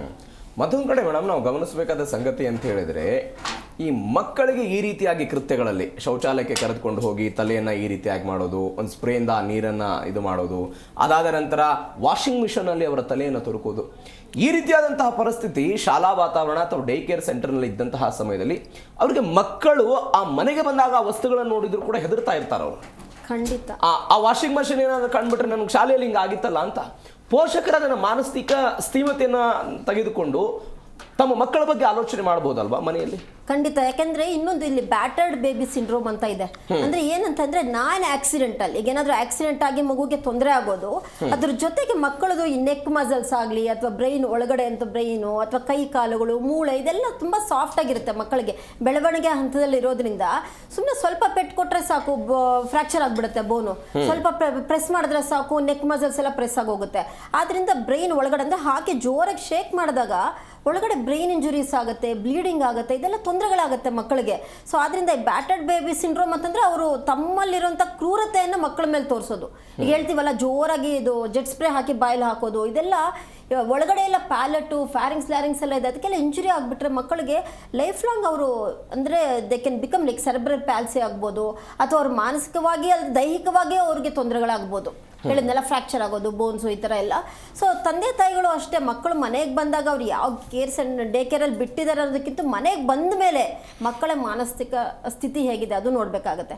ಅಥವಾ ಅಂದರೆ ಅವರು ಚೆನ್ನಾಗಿ ಆಟ ಆಡ್ಕೊಂಡಿದ್ದಾರಾ, ಅಥವಾ ಏನಾದರೂ ನೋಡಿದ್ರೆ ಹೆದರ್ಕೋತಾರ, ಆ್ಯಕ್ಟಿವಿಟೀಸ್ ಹೇಗಿದೆ, ಇದೆಲ್ಲ ನೋಡಬೇಕು. ಮನೆಗೆ ಬಂದಿದ ತಕ್ಷಣ ಅವ್ರು ಮತ್ತೆ ಅವ್ರ ವರ್ಕಲ್ಲಿ ಬ್ಯುಸಿಯಾಗಿ ಮಕ್ಕಳನ್ನ ಸರಿಯಾಗಿ ನೋಡ್ಕೊಂಡಿಲ್ಲ ಅಂದರೆ ಮತ್ತೆ ಇದೇ ರಿಪೀಟ್ ಆಗ್ತಿರುತ್ತೆ. ತಿಂಗಳಾನ್ಗಟ್ಟಲೆ ರಿಪೀಟ್ ಆದಾಗ ಅವರಿಗೆ ದೈಹಿಕವಾಗಿ, ಮಕ್ಕಳಿಗೆ ಮಾನಸಿಕವಾಗಿ ಎರಡೂ ತೊಂದರೆಗೆ ಒಳಗಾಗ್ತಾರೆ. ಎಸ್ ಮೇಡಮ್, ಬರ್ತೀನಿ, ಮಾತನಾಡಿಸ್ತೇನೆ. ಮತ್ತೊಂದು ಕಡೆ ಮನಃಶಾಸ್ತ್ರಜ್ಞರಾಗಿರುವಂಥ ಮನ್ವಿತಾ ಮಾಸ್ಕೋಡ್ ಅವರು ಕೂಡ ನಮ್ಮನ್ನು ಜಾಯ್ನ್ ಆಗಿದ್ದಾರೆ. ಮೇಡಮ್ ನಮಸ್ಕಾರ, ಕಾರ್ಯಕ್ರಮಕ್ಕೆ ಸ್ವಾಗತ. ಒಂದು ಅಕ್ಷಮ್ಯ ಅಪರಾಧದ ಬಗ್ಗೆ ನಾವು ಚರ್ಚೆ ಮಾಡ್ತಾ ಇದ್ದೀವಿ. ಅಕ್ಷಮ್ಯ ಅಪರಾಧ ಇದು. ಮಕ್ಕಳಿಗೆ ಸಿಗಬೇಕಾದಂತಹ ಪ್ರೀತಿ ಸಿಗದೇ ಇದ್ದಾಗ ಇಂಥದ್ದೊಂದು ಘಟನೆ ಆಗುತ್ತೆ ಅನ್ನೋದಕ್ಕೆ ಇವತ್ತಾಗಿರೋ ಘಟನೆ ಎಕ್ಸಾಂಪಲ್. ಇದು ಮೊದಲ ಘಟನೆಯಲ್ಲ, ಬೆಂಗಳೂರಲ್ಲಿ ಅನೇಕ ಘಟನೆಗಳಾಗಿದೆ. ಇದುವರೆಗೂ ಕೂಡ ನಾವು ಪಾಠ ಕಲಿತಾ ಇಲ್ಲ. ಯಾವ ಕಾರಣಕ್ಕಾಗಿ? ಮೊದಲನೇದು ನಾನಿದನ್ನು ಇನ್ನೊಂದು ಕ್ಯಾಟಗರಿಗೆ ಹಾಕ್ತೀನಿ, ನೆಗ್ಲೆಕ್ಟ್ ಅಂತ. ನೆಗ್ಲೆಕ್ಟ್ ಆಗ್ತಾ ಇದೆ ಅಂತಂದರೆ ಒಬ್ಬರು ಸೂಪರ್ವೈಸ್ ಮಾಡೋದಕ್ಕೆ ಇಲ್ಲ ಅಂತ, ಇನ್ನೊಂದು ಕಡೆ ಮಗುಗೆ ಏನು ಅನುಭವ ಆಗ್ತಾ ಇದೆಯೋ ಅದನ್ನು ಕೇಳಿಸ್ಕೊಳ್ಳೋದಕ್ಕೆ ಅಥವಾ ಮಗು ಹೇಳಬೇಕಿದ್ರೆ ಆ ಮಗು ಹೇಳೋದ್ರಲ್ಲಿ ಏನೋ ಒಂಚೂರು ಸತ್ಯಾಂಶ ಇರ್ಬೋದು ಅಂತ ನಂಬೋರಿಲ್ಲ. ಈ ಥರ ಎರಡು ಕಡೆಯಿಂದನೂ ಮಗುಗೆ ರೈಟ್ ಸಿಗ್ತಾಯಿಲ್ಲ ಆರ್ ಅಕ್ಸೆಪ್ಟೆನ್ಸ್ ಸಿಗ್ತಾ ಇಲ್ಲ. ಇಂಥ ಸಮಯದಲ್ಲಿ ನಾವು ಸೊಸೈಟಿನ ಚೇಂಜ್ ಮಾಡೋದು ಸ್ವಲ್ಪ, ಅಥವಾ ಮಗುಗೆ ಒಂದು ಸೇಫ್ ಸ್ಪೇಸ್ ಪ್ರೊವೈಡ್ ಮಾಡೋದು ಕಷ್ಟ ಆಗುತ್ತೆ. ಮತ್ತು ಇದು ಮರುಕಳಿಸ್ತಾ ಇರೋದಕ್ಕೆ ನನ್ನ ಪ್ರಕಾರ ಒಂದು ಕಾರಣ ಇರ್ಬೋದು, pre school is still an unorganised sector. Correct. It is not organised, ಇನ್ನೂ ಅನ್ಆರ್ಗನೈಸ್ಡು. ನಮ್ಮ ಇಡೀ ಬೆಂಗಳೂರಲ್ಲಿ ಎಷ್ಟೊಂದು ಸ್ಕೂಲ್ಸು, ಪ್ರೀ ಸ್ಕೂಲ್ಸು ಹುಟ್ಕೊತಾ ಇದೆ. ಗಲಿಗೂ ರೋಡ್ಗೂ ಪ್ರೀ ಸ್ಕೂಲ್ ಇದೆ. ಒಂದು ಹಳೆ ಮನೇನ ಪ್ರೀ ಸ್ಕೂಲ್ ಆಗಿ ಕನ್ವರ್ಟ್ ಮಾಡ್ತಾರೆ. ಅಲ್ಲಿರೋದು ಒಂದು ವಾಶ್ರೂಮು, ಅಲ್ಲಿ ಸೇಫ್ಟಿ ಇರೋದಿಲ್ಲ. ಆಮೇಲೆ ಟ್ರೈನ್ ಸೇಫ್ಟಿ ಎಲ್ಲ ಇರುತ್ತೆ ಮೇಡಮ್, ಕೇವಲ ಕಾಗದದ ಮೇಲೆ ಮಾತ್ರ ಇರುತ್ತದೆ. ಪರ್ಮಿಷನ್ ತೆಗೆದುಕೊಳ್ಳುವಾಗ ನೋಂದಣಿ ಮಾಡುವಂತಹ ಸಮಯದಲ್ಲಿ ಮಾತ್ರ ಪರ್ಮಿಷನ್ ತಗೊಬೇಕಿದ್ರು ಅಷ್ಟೇ. ಆಕ್ಚುಲಿ ಈ ಕೇಸನ್ನ GBA ಅವ್ರನ್ನ ಕೇಳಬೇಕು, on what basis are you giving permission, ಎಷ್ಟು ನೀವು ಹೋಗ್ಬಿಟ್ಟು ಬಿಲ್ಡಿಂಗ್ನ ಚೆಕ್ ಮಾಡಿಬಿಟ್ಟು ಆಮೇಲೆ ಪರ್ಮಿಷನ್ ಗ್ರಾಂಟ್ ಮಾಡ್ತಾ ಇದ್ದೀರಾ ಅಂತ. ನಾನೇ ಖುದ್ದಾಗಿ ನೋಡಿದ್ದೀನಿ ಸರ್, ಕೆಲವೊಂದು ಪ್ರೀ ಸ್ಕೂಲ್ನಲ್ಲಿ ಇಡೀ ಪ್ರೀ ಸ್ಕೂಲು ಒಂದು ವಾಶ್ರೂಮ್ ಇರುತ್ತೆ. ಎಷ್ಟು ಗಲೀಜಾಗಿರುತ್ತೆ, ಎಷ್ಟು ಬ್ಯಾಕ್ಟೀರಿಯಲ್ ಗ್ರೋತ್ ಆಗುತ್ತೆ. ಆ ಮಗುಗೆ ಅಂತ ವಾಶ್ರೂಮ್ನಲ್ಲಿ ಹೋಗಿ ಯೂಸ್ ಮಾಡಬೇಕು ಒಂಥರ ಇಟ್ ಈಸ್ ಫೋರ್ಸ್ಡ್. ಆ ಮಗುಗೆ ಹೈಜೀನ್ ಬಗ್ಗೆ ಏನು ತಿಳುವಳಿಕೆ ಅಲ್ಲಿಂದ ಬರುತ್ತೆ. ಆಮೇಲೆ ಆ ಪ್ರೀ ಸ್ಕೂಲ್ ನಡೆಸ್ತಾ ಇರ್ತಾರೆ, ಅವ್ರಿಗೆ ಇಷ್ಟಾದರೂ ಮಾನವೀಯತೆ ಬೇಡವಾ? ಸೂಪರ್ವಿಷನ್ ಇಲ್ವಾ? ಟೀಚರ್ಸ್ ಇರ್ತಾರೆ, ಅವರು ಟ್ರೈನ್ಡ್ ಇರಬೇಕು. ಟ್ರೈನಿಂಗ್ ತಗೊಂಡಿದ್ದಾರೆ ಅಂತಂದರೆ ಬರೇ ಪಾಠ ಮಾಡ್ಲಿಕ್ಕೆ ಅಷ್ಟೇ ಅಲ್ಲ, ಮಾತೃ ಹೃದಯ ಇರಬೇಕು. ಮಕ್ಕಳನ್ನ ಅರ್ಥ ಮಾಡ್ಕೊಬೇಕು, ಮಕ್ಕಳಿಗೆ ಒಳ್ಳೇದು ಯಾವುದು ಕೆಟ್ಟದ್ದು ಯಾವುದು ಅಂತ ಅವ್ರು ತೋರಿಸ್ಬೇಕು. ಅವರಿಂದಾನೇ ಈ ಥರ ಕೃತ್ಯಗಳು ನಡಿಬಾರ್ದು. ಒಂದು. ಎರಡನೇದು, ಸ್ಕೂಲ್ಸಲ್ಲಿ ಟ್ರೈನಿಂಗ್ ಕೊಡೋದು ಬರೀ ಸ್ಟಾಫ್ಗೆ, ಟೀಚರ್ಸ್ಗೆ. ಸಪೋರ್ಟ್ ಸ್ಟಾಫ್ ಇರ್ತಾರೆ, ಅಡ್ಮಿನ್ ಇರ್ತಾರೆ, ವಾಚ್ಮ್ಯಾನ್ ಇರ್ತಾರೆ, ಬಸ್ ಡ್ರೈವರ್ ಇರ್ತಾರೆ, ಅಂಥವ್ರಿಗೂ ಟ್ರೈನಿಂಗ್ ಕೊಡಬೇಕು. ಅವರನ್ನ ಎಕ್ಸ್ಕ್ಲೂಡ್ ಮಾಡಿ ಪಾಕ್ಸೋ ಟ್ರೈನಿಂಗ್ ಇರ್ಬೋದು, ಅಥವಾ ಅವರನ್ನ ಎಕ್ಸ್ಕ್ಲೂಡ್ ಮಾಡಿಬಿಟ್ಟು ಚೈಲ್ಡ್ ಡೆವಲಪ್ಮೆಂಟು, ಚೈಲ್ಡ್ ಸೈಕಾಲಜಿ ಇರುತ್ತೆ ಸರ್. ಈ ಟ್ರೈನಿಂಗ್ಸ್ನ ಸೈಕೋಮೆಟ್ರಿಕ್ ಟೆಸ್ಟ್ ಎಲ್ಲ ಮಾಡಿಸ್ಬೇಕು ಅಂತ ಹೇಳ್ತಾರೆ, ಅದೆಲ್ಲ ಆಗುತ್ತಾ ಇವರಿಗೆ? ಯಾರಿಗೆ? ಈ ಆಯಾಗಳಿಗೆಲ್ಲ ಮಾಡಬೇಕು ಸರ್. ಅದೊಂದು ಸ್ಕ್ರೀನಿಂಗ್, ಅದು ಇಟ್ ಇಸ್ ಅ ಸ್ಕ್ರೀನಿಂಗ್. ಅದಾದ್ಮೇಲೆ ಮತ್ತೆ ಕೂತ್ಕೊಂಡು ಮಾತಾಡಬೇಕು ಯಾಕೆ ಈ ಥರ ಅಂತ. ಒಂದು ಎಕ್ಸಾಂಪಲ್ ಕೊಡ್ತೀನಿ. ನೀವು ಒಂದು ಪ್ರಶ್ನೆ ಇರುತ್ತೆ, ಒಂದು ಮಗು ಕಿರುಚ್ಕೊತಾ ಇರುತ್ತೆ, ಆವಾಗ ನೀವೇನು ಮಾಡ್ತೀರಾ? ಆಪ್ಷನ್ಸ್ ಇರುತ್ತೆ. ಅವ್ರು ಏನಾದರೂ ನೆಗೆಟಿವ್ ಆಪ್ಷನ್ನ ಸೆಲೆಕ್ಟ್ ಮಾಡ್ಯಾರೆ ಅಂತಂದ್ರೆ ಅವರು ಚೈಲ್ಡ್ ಬಿಹೇವಿಯರ್ನ ಅರ್ಥ ಮಾಡ್ಕೊಂಡಿಲ್ಲ. ಮಕ್ಕಳನ್ನ ಉತ್ತರ ಕೊಡುವಂತಹ ಸಮಯದಲ್ಲಿ ಉತ್ತರವನ್ನು ಕೊಡಬಹುದು, ಆದರೆ ಅವರ ನಡವಳಿಕೆ ಬಗ್ಗೆ ಸಹಜವಾಗಿ ಪ್ರಶ್ನೆ ಬರುತ್ತೆ. ಈಗ ಏನೋ ಒಂದು ಪ್ರಶ್ನೆ ಇರುತ್ತೆ, ಮಗು ಅಳುವಂತಹ ಸಮಯದಲ್ಲಿ ನೀವೇನ್ ಮಾಡ್ತೀರಿ? ನಾನು ಚೆನ್ನಾಗಿ ನೋಡಿಕೊಳ್ಳುತ್ತೇನೆ ಅಂತ ಆಪ್ಷನ್ ಟಿಕ್ ಮಾಡಬಹುದು. ಅವರು ಒಪ್ಪಿಕೊಳ್ತೀನಿ, ನಾನು ಒಪ್ಪಿಕೊಳ್ತೇನೆ. ಆದ್ರೆ ವಾಸ್ತವ ಸಮಯದಲ್ಲಿ ಅಷ್ಟು ಡೈರೆಕ್ಟ್ ಆಗಿ ನಾವು ಆನ್ಸರ್ಸ್ ಇರೋದಿಲ್ಲ ಸೈಕೋಮೆಟ್ರಿಕ್ ಟೆಸ್ಟಿಂಗ್ ಅಲ್ಲಿ. ಅದು ಸೈಕೋಮೆಟ್ರಿಕ್ ಅಲ್ವಾ ಸರ್? ಅಲ್ಲಿ ಕೊಟ್ಟಿರೋ ಆನ್ಸರ್ಸ್ ನಿಮ್ಗೆ ಎಲ್ಲಾನು ಸರಿ ಅನ್ಸುತ್ತೆ, ಆ ತರ ಆನ್ಸರ್ಸ್ ಇರುತ್ತೆ. ನಾನು ಚೆನ್ನಾಗಿ ನೋಡ್ಕೊಂತೀನಿ ಅನ್ನೋ ಆನ್ಸರ್ ಕಡಿಮೆ. ಅವರ ಮನಸ್ಸಿನಲ್ಲೂ ಆಟಾಡಿ ಆ ಸೈಕೋಮೆಟ್ರಿಕ್ ಇರೋದು ಅಲ್ಲೂ ಗೊತ್ತಾಗುತ್ತೆ. ಮತ್ತೆ ನೀವು ಹೇಳುವಂತಹ ಒಂದು ಪಾಯಿಂಟ್ ಸರಿ ಇದೆ. ಸೈಕೋಮೆಟ್ರಿಕ್ ಅಲ್ಲಿ ನಾನು ತುಂಬಾ ಚೆನ್ನಾಗಿ ಕಾಣಬೇಕು ಅಂತ ಒಂದು ಎಕ್ಸ್ಪೆಕ್ಟೆಡ್ ಆನ್ಸರ್ ಕೊಡೋರು ಇರ್ತಾರೆ. ಈಗ ನೋಡಿ, ಈ ಫೋಕ್ಸೋ ಪ್ರಕರಣಗಳು ಬಂದಂತಹ ಸಮಯದಲ್ಲಿ ಈ ವಿಚಾರದ ಬಗ್ಗೆ ನಿಮ್ಮನ್ನು ಮಾತಾಡಿಸ್ತೇನೆ. ನಾನು ಬರ್ತೀನಿ. ಒಬ್ಬ ಪೋಷಕರು ನಮ್ಮ ಜೊತೆ ಸಂಪರ್ಕದಲ್ಲಿದ್ದಾರೆ, ಸುಮಾ ಕಿರಣ್ ಅಂತ. ನಮಸ್ಕಾರ ಮೇಡಮ್.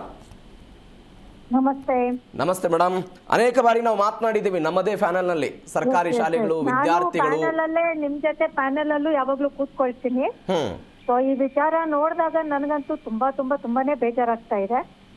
ಸೊ ಇದು ಒಂಥರ ಒಂದು ತಾಯಿಗೆ ಫ್ಯೂಚರ್ ಅಂತ ಒಂದು ಡಿಬೇಟ್ ಇದೆ. ಕರೆಕ್ಟ್ ಅಲ್ವಾ? ಯಾವ ತಾಯಿನೂ ಅವ್ರ ಮಕ್ಕಳನ್ನ ಈ ಒಂದು ಪರಿಸ್ಥಿತಿಯಲ್ಲಿ ನೋಡ್ಬೇಕು ಅಂತ ಆಸೆ ಪಡಲ್ಲ. ಸೊ ಇಲ್ಲಿ ನೀವು ಕೇಳಿ, ಏನ್ ಹೇಳ್ಬೇಕು ಕೇಳಿ, ನಾನು ಹೇಳ್ತೀನಿ. ಅಲ್ಲ, ಯಾಕೆ ಹಿಂಗ್ ಘಟನೆಗಳು ಪದೇ ಆಗುತ್ತೆ ಅಂತ? ಕಾಸ್ಗೋಸ್ಕರ ಸರ್. ಹೇಳ್ಬೇಕು ಅಂದ್ರೆ ದಿಸ್ ಇಸ್ ನಥಿಂಗ್ ಬಟ್ ಮಕ್ಕಳು ಒಂದು ಭವಿಷ್ಯನೂ ಒಂದು ಕಾಸ್ಗೆ ಒಂದು ಬಿಸ್ನೆಸ್ ತರ ಮಾಡ್ಕೊಂಡ್ಬಿಟ್ಟಿದಾರೆ ಅಷ್ಟೇ. ಕರೆಕ್ಟ್. ಯಾಕೆ ಅಂದ್ರೆ ಇವಾಗ ನಾನು ಬೆಳಗ್ಗೆಯಿಂದ ತುಂಬಾ ನನಗೆ ಒಂದ್ ಮಾತು ನೆನಪಾಗ್ತಿದೆ ಮೇಡಮ್. ನೀವು ಬಿಸ್ನೆಸ್ ಅನ್ನೋ ಕಾರಣಕ್ಕಾಗಿ ಇತ್ತೀಚೆಗಾರು ಒಬ್ರು ಹೇಳ್ತಾ ಇದ್ರು, ಶಿಕ್ಷಣ ಅಂದ್ರೆ ಏನು ಅಂತ ಕೇಳಿದ್ರೆ ಅವ್ರು ಹೇಳ್ತಾ ಇದ್ರು, ಮಕ್ಕಳಿಗೆ ಶಿಕ್ಷೆ, ಶಿಕ್ಷಣ ಸಂಸ್ಥೆಗೆ ಹಣ, ಶಿಕ್ಷಣ ಆಗ್ತಾ ಇದೆ ವ್ಯವಸ್ಥೆ ಅಂತ. ಎಕ್ಸಾಕ್ಟ್ಲಿ ಇದೇನೋ ಒಂದು ತುಂಬಾ ಒಂಥರ ಒಂದು ದೊಡ್ಡ ಬಿಸ್ನೆಸ್ ತರ ಮಾಡ್ಕೊಂಡ್ಬಿಟ್ಟಿದ್ದಾರೆ ಈಗ. ಸೊ ಇವಾಗ ನಾವು ಈ ವಿಚಾರಕ್ಕೆ ಬಂದಾಗ ಫಸ್ಟ್ ಮೇನ್ ಥಿಂಗ್ ನಾವು ತಗೊಳ್ಳೋಣ. ನಾವು ಏನ್ ಯೋಚನೆ ಮಾಡ್ಬೇಕು ಅಂದ್ರೆ, ಪ್ರತಿ ಒಂದು ಪೇರೆಂಟ್ಗೂ ಫಸ್ಟ್ ಹೇಳ್ತಾರೆ, ಪೇರೆಂಟ್ಸ್ ಅಲ್ಲಿ ಹೋಗ್ಬಿಟ್ಟು ಯಾವ ತರ ಡೇ ಕೇರ್ ಇದೆ ಅಂತ ನೋಡ್ಲಿಲ್ಲ ಅಂತಾರೆ. ಯಾರು ನೋಡದೆ ಅವ್ರ ಮಕ್ಕಳನ್ನ ಜಾಯಿನ್ ಮಾಡಲ್ಲ. ಓಕೆ, ಒಳಗಡೆ ಹೋಗಿ ಅವ್ರಿಗೆ ಏನೇನ್ ಬೇಕೋ ಎಲ್ಲ ಕೇಳಿದಾಗ ಈ ತರ ಡೇ ಕೇರ್ ಅವರು ಫಸ್ಟ್ ಏನ್ ಹೇಳ್ತಾರೆ, ನಮ್ದು ISO ಸರ್ಟಿಫೈಡ್, ನೀವೇನು ಹೆದರ್ಕೋಬೇಡಿ ಅಂತಾರೆ. ಸೊ ಆ ಒಂದ್ ನಂಬಿಕೆ ಮೇಲೆ 100% ನಂಬಿಟ್ಟು ಕೊಡ್ತಾರೆ. ಆ ಟ್ರಸ್ಟ್ ಫ್ಯಾಕ್ಟರ್ ಅನ್ನೋದು ಇರತ್ತಲ್ಲ, ಅದನ್ನ ಮುರಿಯೋದು ಎಷ್ಟೊತ್ತು ಬೇಕು ಅಲ್ವಾ? ಈ ಪೋಷಕರ ಜೊತೆಗೆ ಮೇಡಮ್, ಈ ಕಾರ್ಪೊರೇಟ್ ಕಂಪನಿಗಳ ಥರ್ಡ್ ಪಾರ್ಟಿಗಳಿಗೆ ಈ ಡೇ ಕೇರ್ ಅನ್ನು ತೆಗೆಯೋದಕ್ಕೆ ಅವಕಾಶವನ್ನು ಕೊಡ್ತಾರಲ್ಲ, ಜಾಗವನ್ನು ಕೊಡ್ತಾರಲ್ಲ, ಅವರದ್ದು ಒಂದು ಕಮಿಟಿ ಇರುತ್ತೆ. ಪ್ರತಿ ವಾರ ಒಂದು ಆಡಿಟ್ ಮಾಡೋ ಪ್ರಯತ್ನವನ್ನು ಮಾಡಬಹುದಲ್ಲ ಕಂಪನಿಗಳು ಕೂಡ? ಸರ್, ಇದು ಅಂಗನವಾಡಿದು ಇದು ಹೆಂಗೆ ಹೋಗಿ ಸಡನ್ ಆಗಿ ಒಂದು ಮಾನಿಟರ್ ಇನ್ಸ್ಪೆಕ್ಷನ್ ಅಂತ ಮಾಡ್ತಾರೋ, ಇದಕ್ಕೆ ಏನಕ್ಕೆ ಮಾಡಲ್ಲ. ಆಮೇಲೆ ನೀವ್ ಹೇಳಿದ್ರಲ್ಲ ಥರ್ಡ್ ಪರ್ಸನ್ ಕೊಟ್ಟಿದ್ದಾರೆ ಅಂತ, ನನಗ್ ತಿಳಿದು ಬಂದಂಗ ಆ ಓನರ್ ಎಲ್ಲೋ ಆಸ್ಟ್ರೇಲಿಯಲ್ಲಿ ಇದಾರಂತೆ.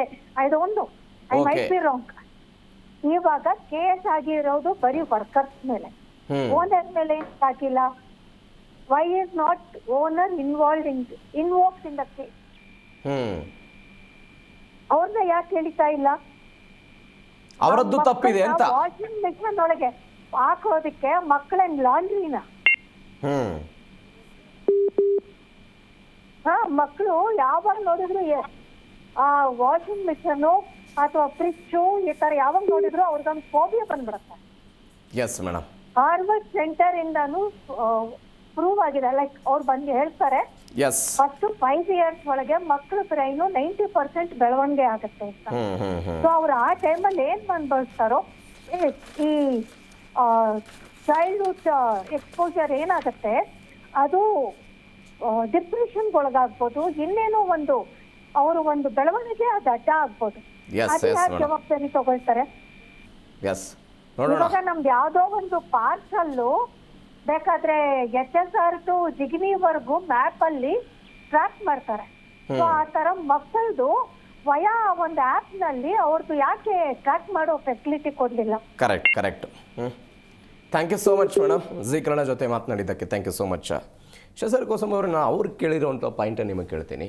ಒಂದು ಕಾರ್ಪೊರೇಟ್ ಸಂಸ್ಥೆ ತನ್ನ ಉದ್ಯೋಗಿಗಳಿಗೆ ಅನುಕೂಲ ಆಗಬೇಕು ಅನ್ನೋ ಕಾರಣಕ್ಕಾಗಿ ತನ್ನ ಆವರಣದಲ್ಲಿ ಒಂದು ಡೇ ಕೇರ್ ಸೆಂಟರ್ನ ಥರ್ಡ್ ಪಾರ್ಟಿಯವರಿಗೆ ಅವಕಾಶವನ್ನು ಮಾಡಿಕೊಡ್ತಾರೆ.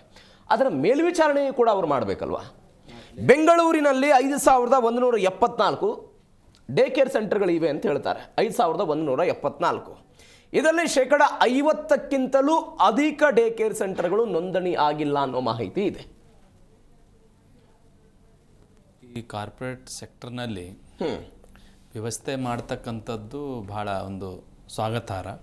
ಆದರೆ ವ್ಯವಸ್ಥೆ ಯಾವ ರೀತಿ ಮಾಡ್ತಾ ಇದ್ದೀವಿ, ಮಾಡಿದಂಥ ವ್ಯವಸ್ಥೆ ಯಾವ ರೀತಿ ನಡೀತದೆ ಅನ್ನೋ ನೋಡ್ತಕ್ಕಂಥದ್ದು ಉತ್ತರದಾಯಿತ್ವ ಅವ್ರದ್ದು ಇರುತ್ತೆ. ಯಾಕಂದರೆ ಅವ್ರ ಹತ್ರ ಕೆಲಸ ಮಾಡ್ತಕ್ಕಂಥ ಮಕ್ಕಳ ಅನುಕೂಲಕ್ಕಾಗಿ ಮಾಡಿದ್ದಾರೆ. ಕರೆಕ್ಟು, ಒಳ್ಳೆ ವಿಚಾರ, ಒಳ್ಳೆ ಚಿಂತನೆ. ಬಟ್ ಅದು ಯಾವ ರೀತಿ ಕಾರ್ಯಗತಗೊಳಿಸ್ತಾ ಇದೆ ಮತ್ತು ನಾವು ಗೊಳಿಸ್ತಾ ಇದ್ದೀವಿ ಅಂತಕ್ಕಂಥ ಉತ್ತರದಾಯಿತ್ವ ಅವ್ರಿಗಿರಬೇಕು. ಡೇ ಬೈ ಡೇ ಅವರು ಚೆಕ್ ಮಾಡಬೇಕು.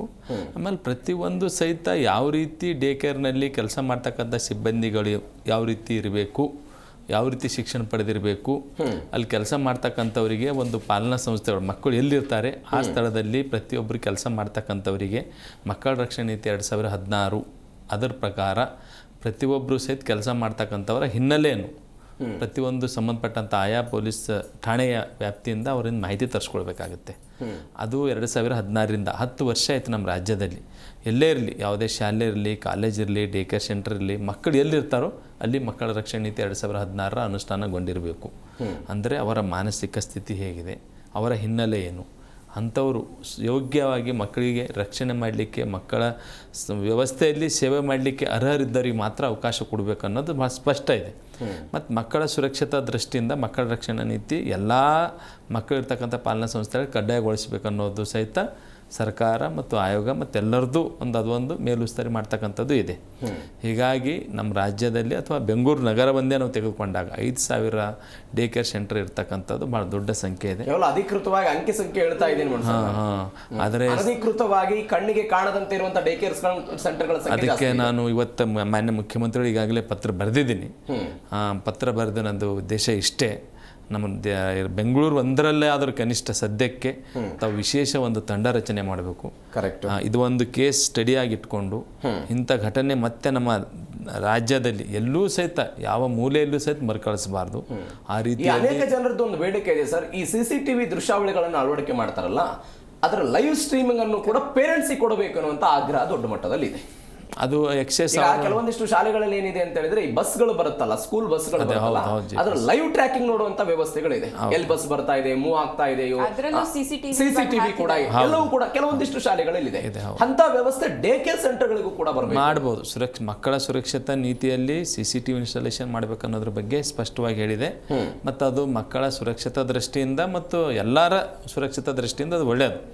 ಆ ಪೇರೆಂಟ್ಗಳಿಗೆ ಎಕ್ಸೆಸ್ ಕೊಡ್ಲಿಕ್ಕೆ ಅವಕಾಶಗಳು ಟೆಕ್ನಾಲಜಿ ಪ್ರಕಾರ ಇವತ್ತಿನ ಮುಂದುವರೆದಂಥ ಟೆಕ್ನಾಲಜಿ ವ್ಯವಸ್ಥೆಯಲ್ಲಿ ಕಡ್ಡಾಯವಾಗಿ ಪ್ರತಿಯೊಬ್ಬ ಪಾಲಕರು ಯಾವಾಗಲೂ ನನ್ನ ಮಗು ಏನು ಮಾಡ್ತಾ ಇದೆ, ಯಾವ ರೀತಿ ಅದು ಯಾವ ಚಟುವಟಿಕೆಯಲ್ಲಿದೆ ಅಂತ ಗಮನಿಸಲಿಕ್ಕೆ ಆ ಪ್ರತಿಯೊಬ್ಬರಿಗೂ ಪ್ರತಿಯೊಬ್ಬ ಪಾಲಕರಿಗೂ ಆ ಒಂದು ವ್ಯವಸ್ಥೆ ಮಾಡಿ ಇವರು ಆಯ್ಕೆ ಮಾಡಿಕೊಂಡಿರುವಂತಹ ಜಾಗ ಎಲ್ಲಿ CCTV ಇರೋದಿಲ್ವೋ ಅಂತ ಜಾಗವನ್ನು, ಶೌಚಾಲಯವನ್ನು ಆಯ್ಕೆ ಮಾಡ್ಕೊಂಡು ಈ ರೀತಿ ಕೃತ್ಯವನ್ನು ಮಾಡ್ತಾನೆ ಅಂತ ಹೇಳಿದ್ರೆ ಯಾವ ಕಾನೂನು ಯಾವ ನಿಯಮ ಇವರಿಗೆಲ್ಲ ಅಪ್ಲೈ ಆಗುತ್ತೆ ಸರ್? ಅದ್ರ ಬಗ್ಗೆ ಎಲ್ಲ ಚರ್ಚೆ ಮಾಡಬೇಕಾದಂತ ಅನಿವಾರ್ಯತೆ ಇದೆ. ಬರ್ತೀನಿ, ಮಾತನಾಡೋಣ.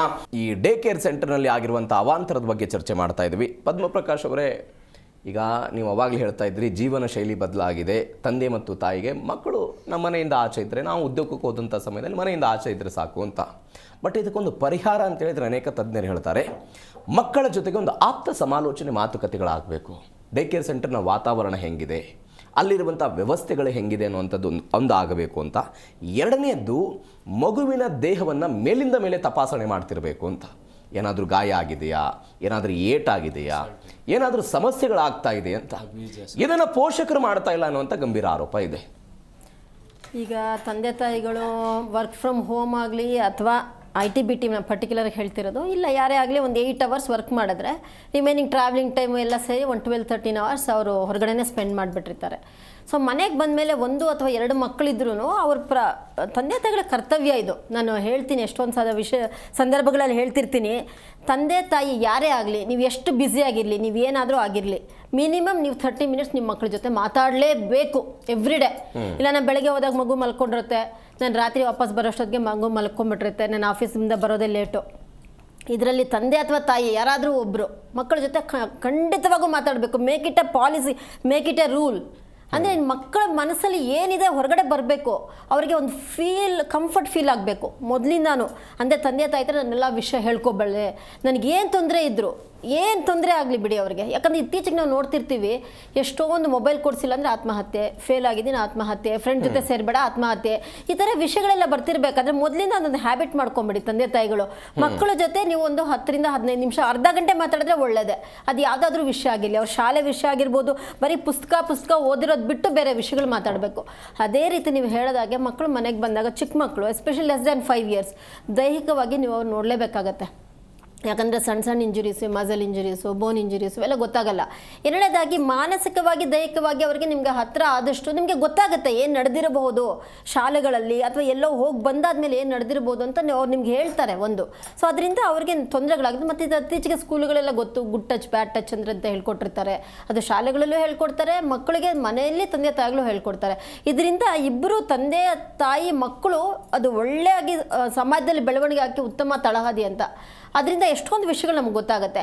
ಈ ಥರ ಮನೇಲಿ ತಂದೆ ತಾಯಿ ಮಾಡ್ತಾರೆ ಅಂದರೆ ಡೇ ಕೇರಲ್ಲಿರುವಂತಹ ಟೀಚರ್ಸ್ ಆಗಲಿ, ಹೆಲ್ಪರ್ಸ್ ಆಗಲಿ, ಅಥವಾ ಅಡ್ಮಿನಿಸ್ಟ್ರೇಷನ್ ಆಗಲಿ ಗೊತ್ತಾಗುತ್ತೆ ಅವ್ರಿಗೆ.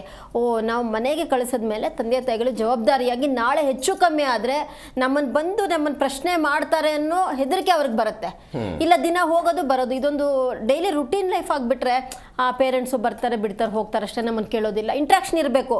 ಪೇರೆಂಟ್ಸ್ ಬರೀ ಪೇರೆಂಟ್ ಟೀಚರ್ಸ್ ಮೀಟಿಂಗ್ ಅಷ್ಟೇ ಅಲ್ಲದೆ, ದಿನ ಸಿಕ್ಕಿದಾಗ ವಾಚ್ಮನ್ ಸಿಕ್ಕಿದ್ರು ಜಸ್ಟ್ ಒಂದು ಹಾಯ್ ಹೇಳಿ ಅವ್ರಿಗೆ, ನಮಸ್ಕಾರ ಅಂದ್ರೆ ನಮಸ್ಕಾರ ಅನ್ನಿ, ಹೇಗಿದೆ ನಮ್ಮ ಮಗು ವಿಚಾರಿಸ್ಕೊಳ್ಳಿ, ಟೀಚರ್ಸ್ ಹತ್ರ ಮಾತಾಡಿ. ಬರೀ ಪೇರೆಂಟ್ ಟೀಚರ್ಸ್ ಮೀಟಿಂಗ್ ಅಷ್ಟೇ ನಿಮ್ದು ಆಗದಿರಾ ಅಲ್ಲಿ ಸುತ್ತಮುತ್ತ ಅಂತ ಇರುವಂತಹ ಶಾಲೆ ಆವರಣದಲ್ಲೂ ಅಥವಾ ಡೇ ಕೇರ್ ಸೆಂಟ್ರಲ್ಲಿ ಇರುವಂಥ ಸಿಬ್ಬಂದಿಗಳ ಜೊತೆಗೆ ನಿಮ್ಮ ನಡವಳಿಕೆ ಉತ್ತಮ ಬಾಂಧವ್ಯದಲ್ಲಿದ್ದರೆ ಖಂಡಿತವಾಗೂ ಅದರಿಂದ ನಿಮಗೆ ತುಂಬ ಪಾಸಿಟಿವ್ ಪಾಯಿಂಟ್ಸ್ ಮನೇಲಿ ಸಿಗೋ ಚಾನ್ಸಸ್ ಇರುತ್ತೆ.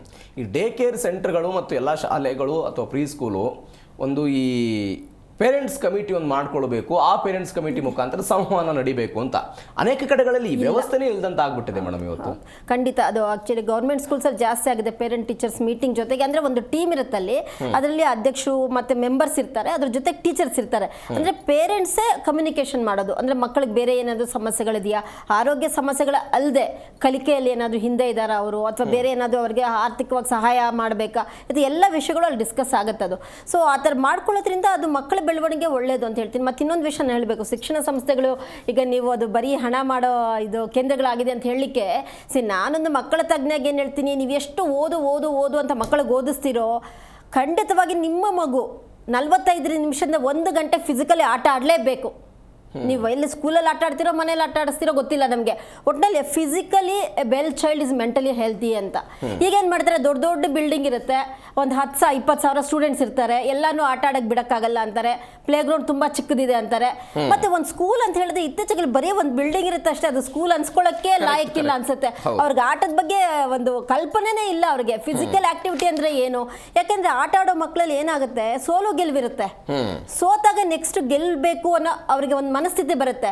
ಈಗ ಸೋಲನ್ನೇ ತಗೋತಿಲ್ಲ ಈ ಜನರೇಷನ್ ಮಕ್ಕಳು, ಸೋಲನ್ನೇ ತಗೋತಿಲ್ಲ. ಸೊ ಕ್ರೀಡೆಗಳೇನಾಗುತ್ತೆ, ನಾವು ಒಂದು ಭಾಷೆ, ಒಂದು ಗಡಿ ಎಲ್ಲ ಮೀರಿ ಬರೋದೇ ಕ್ರೀಡೆಗಳು. ಅದರಿಂದ ಫಿಸಿಕಲ್ ಆಕ್ಟಿವಿಟಿ ತುಂಬಾ ಇಂಪಾರ್ಟೆಂಟ್. ಆ ಥರ ಶಾಲೆಗಳಿರಬೇಕು.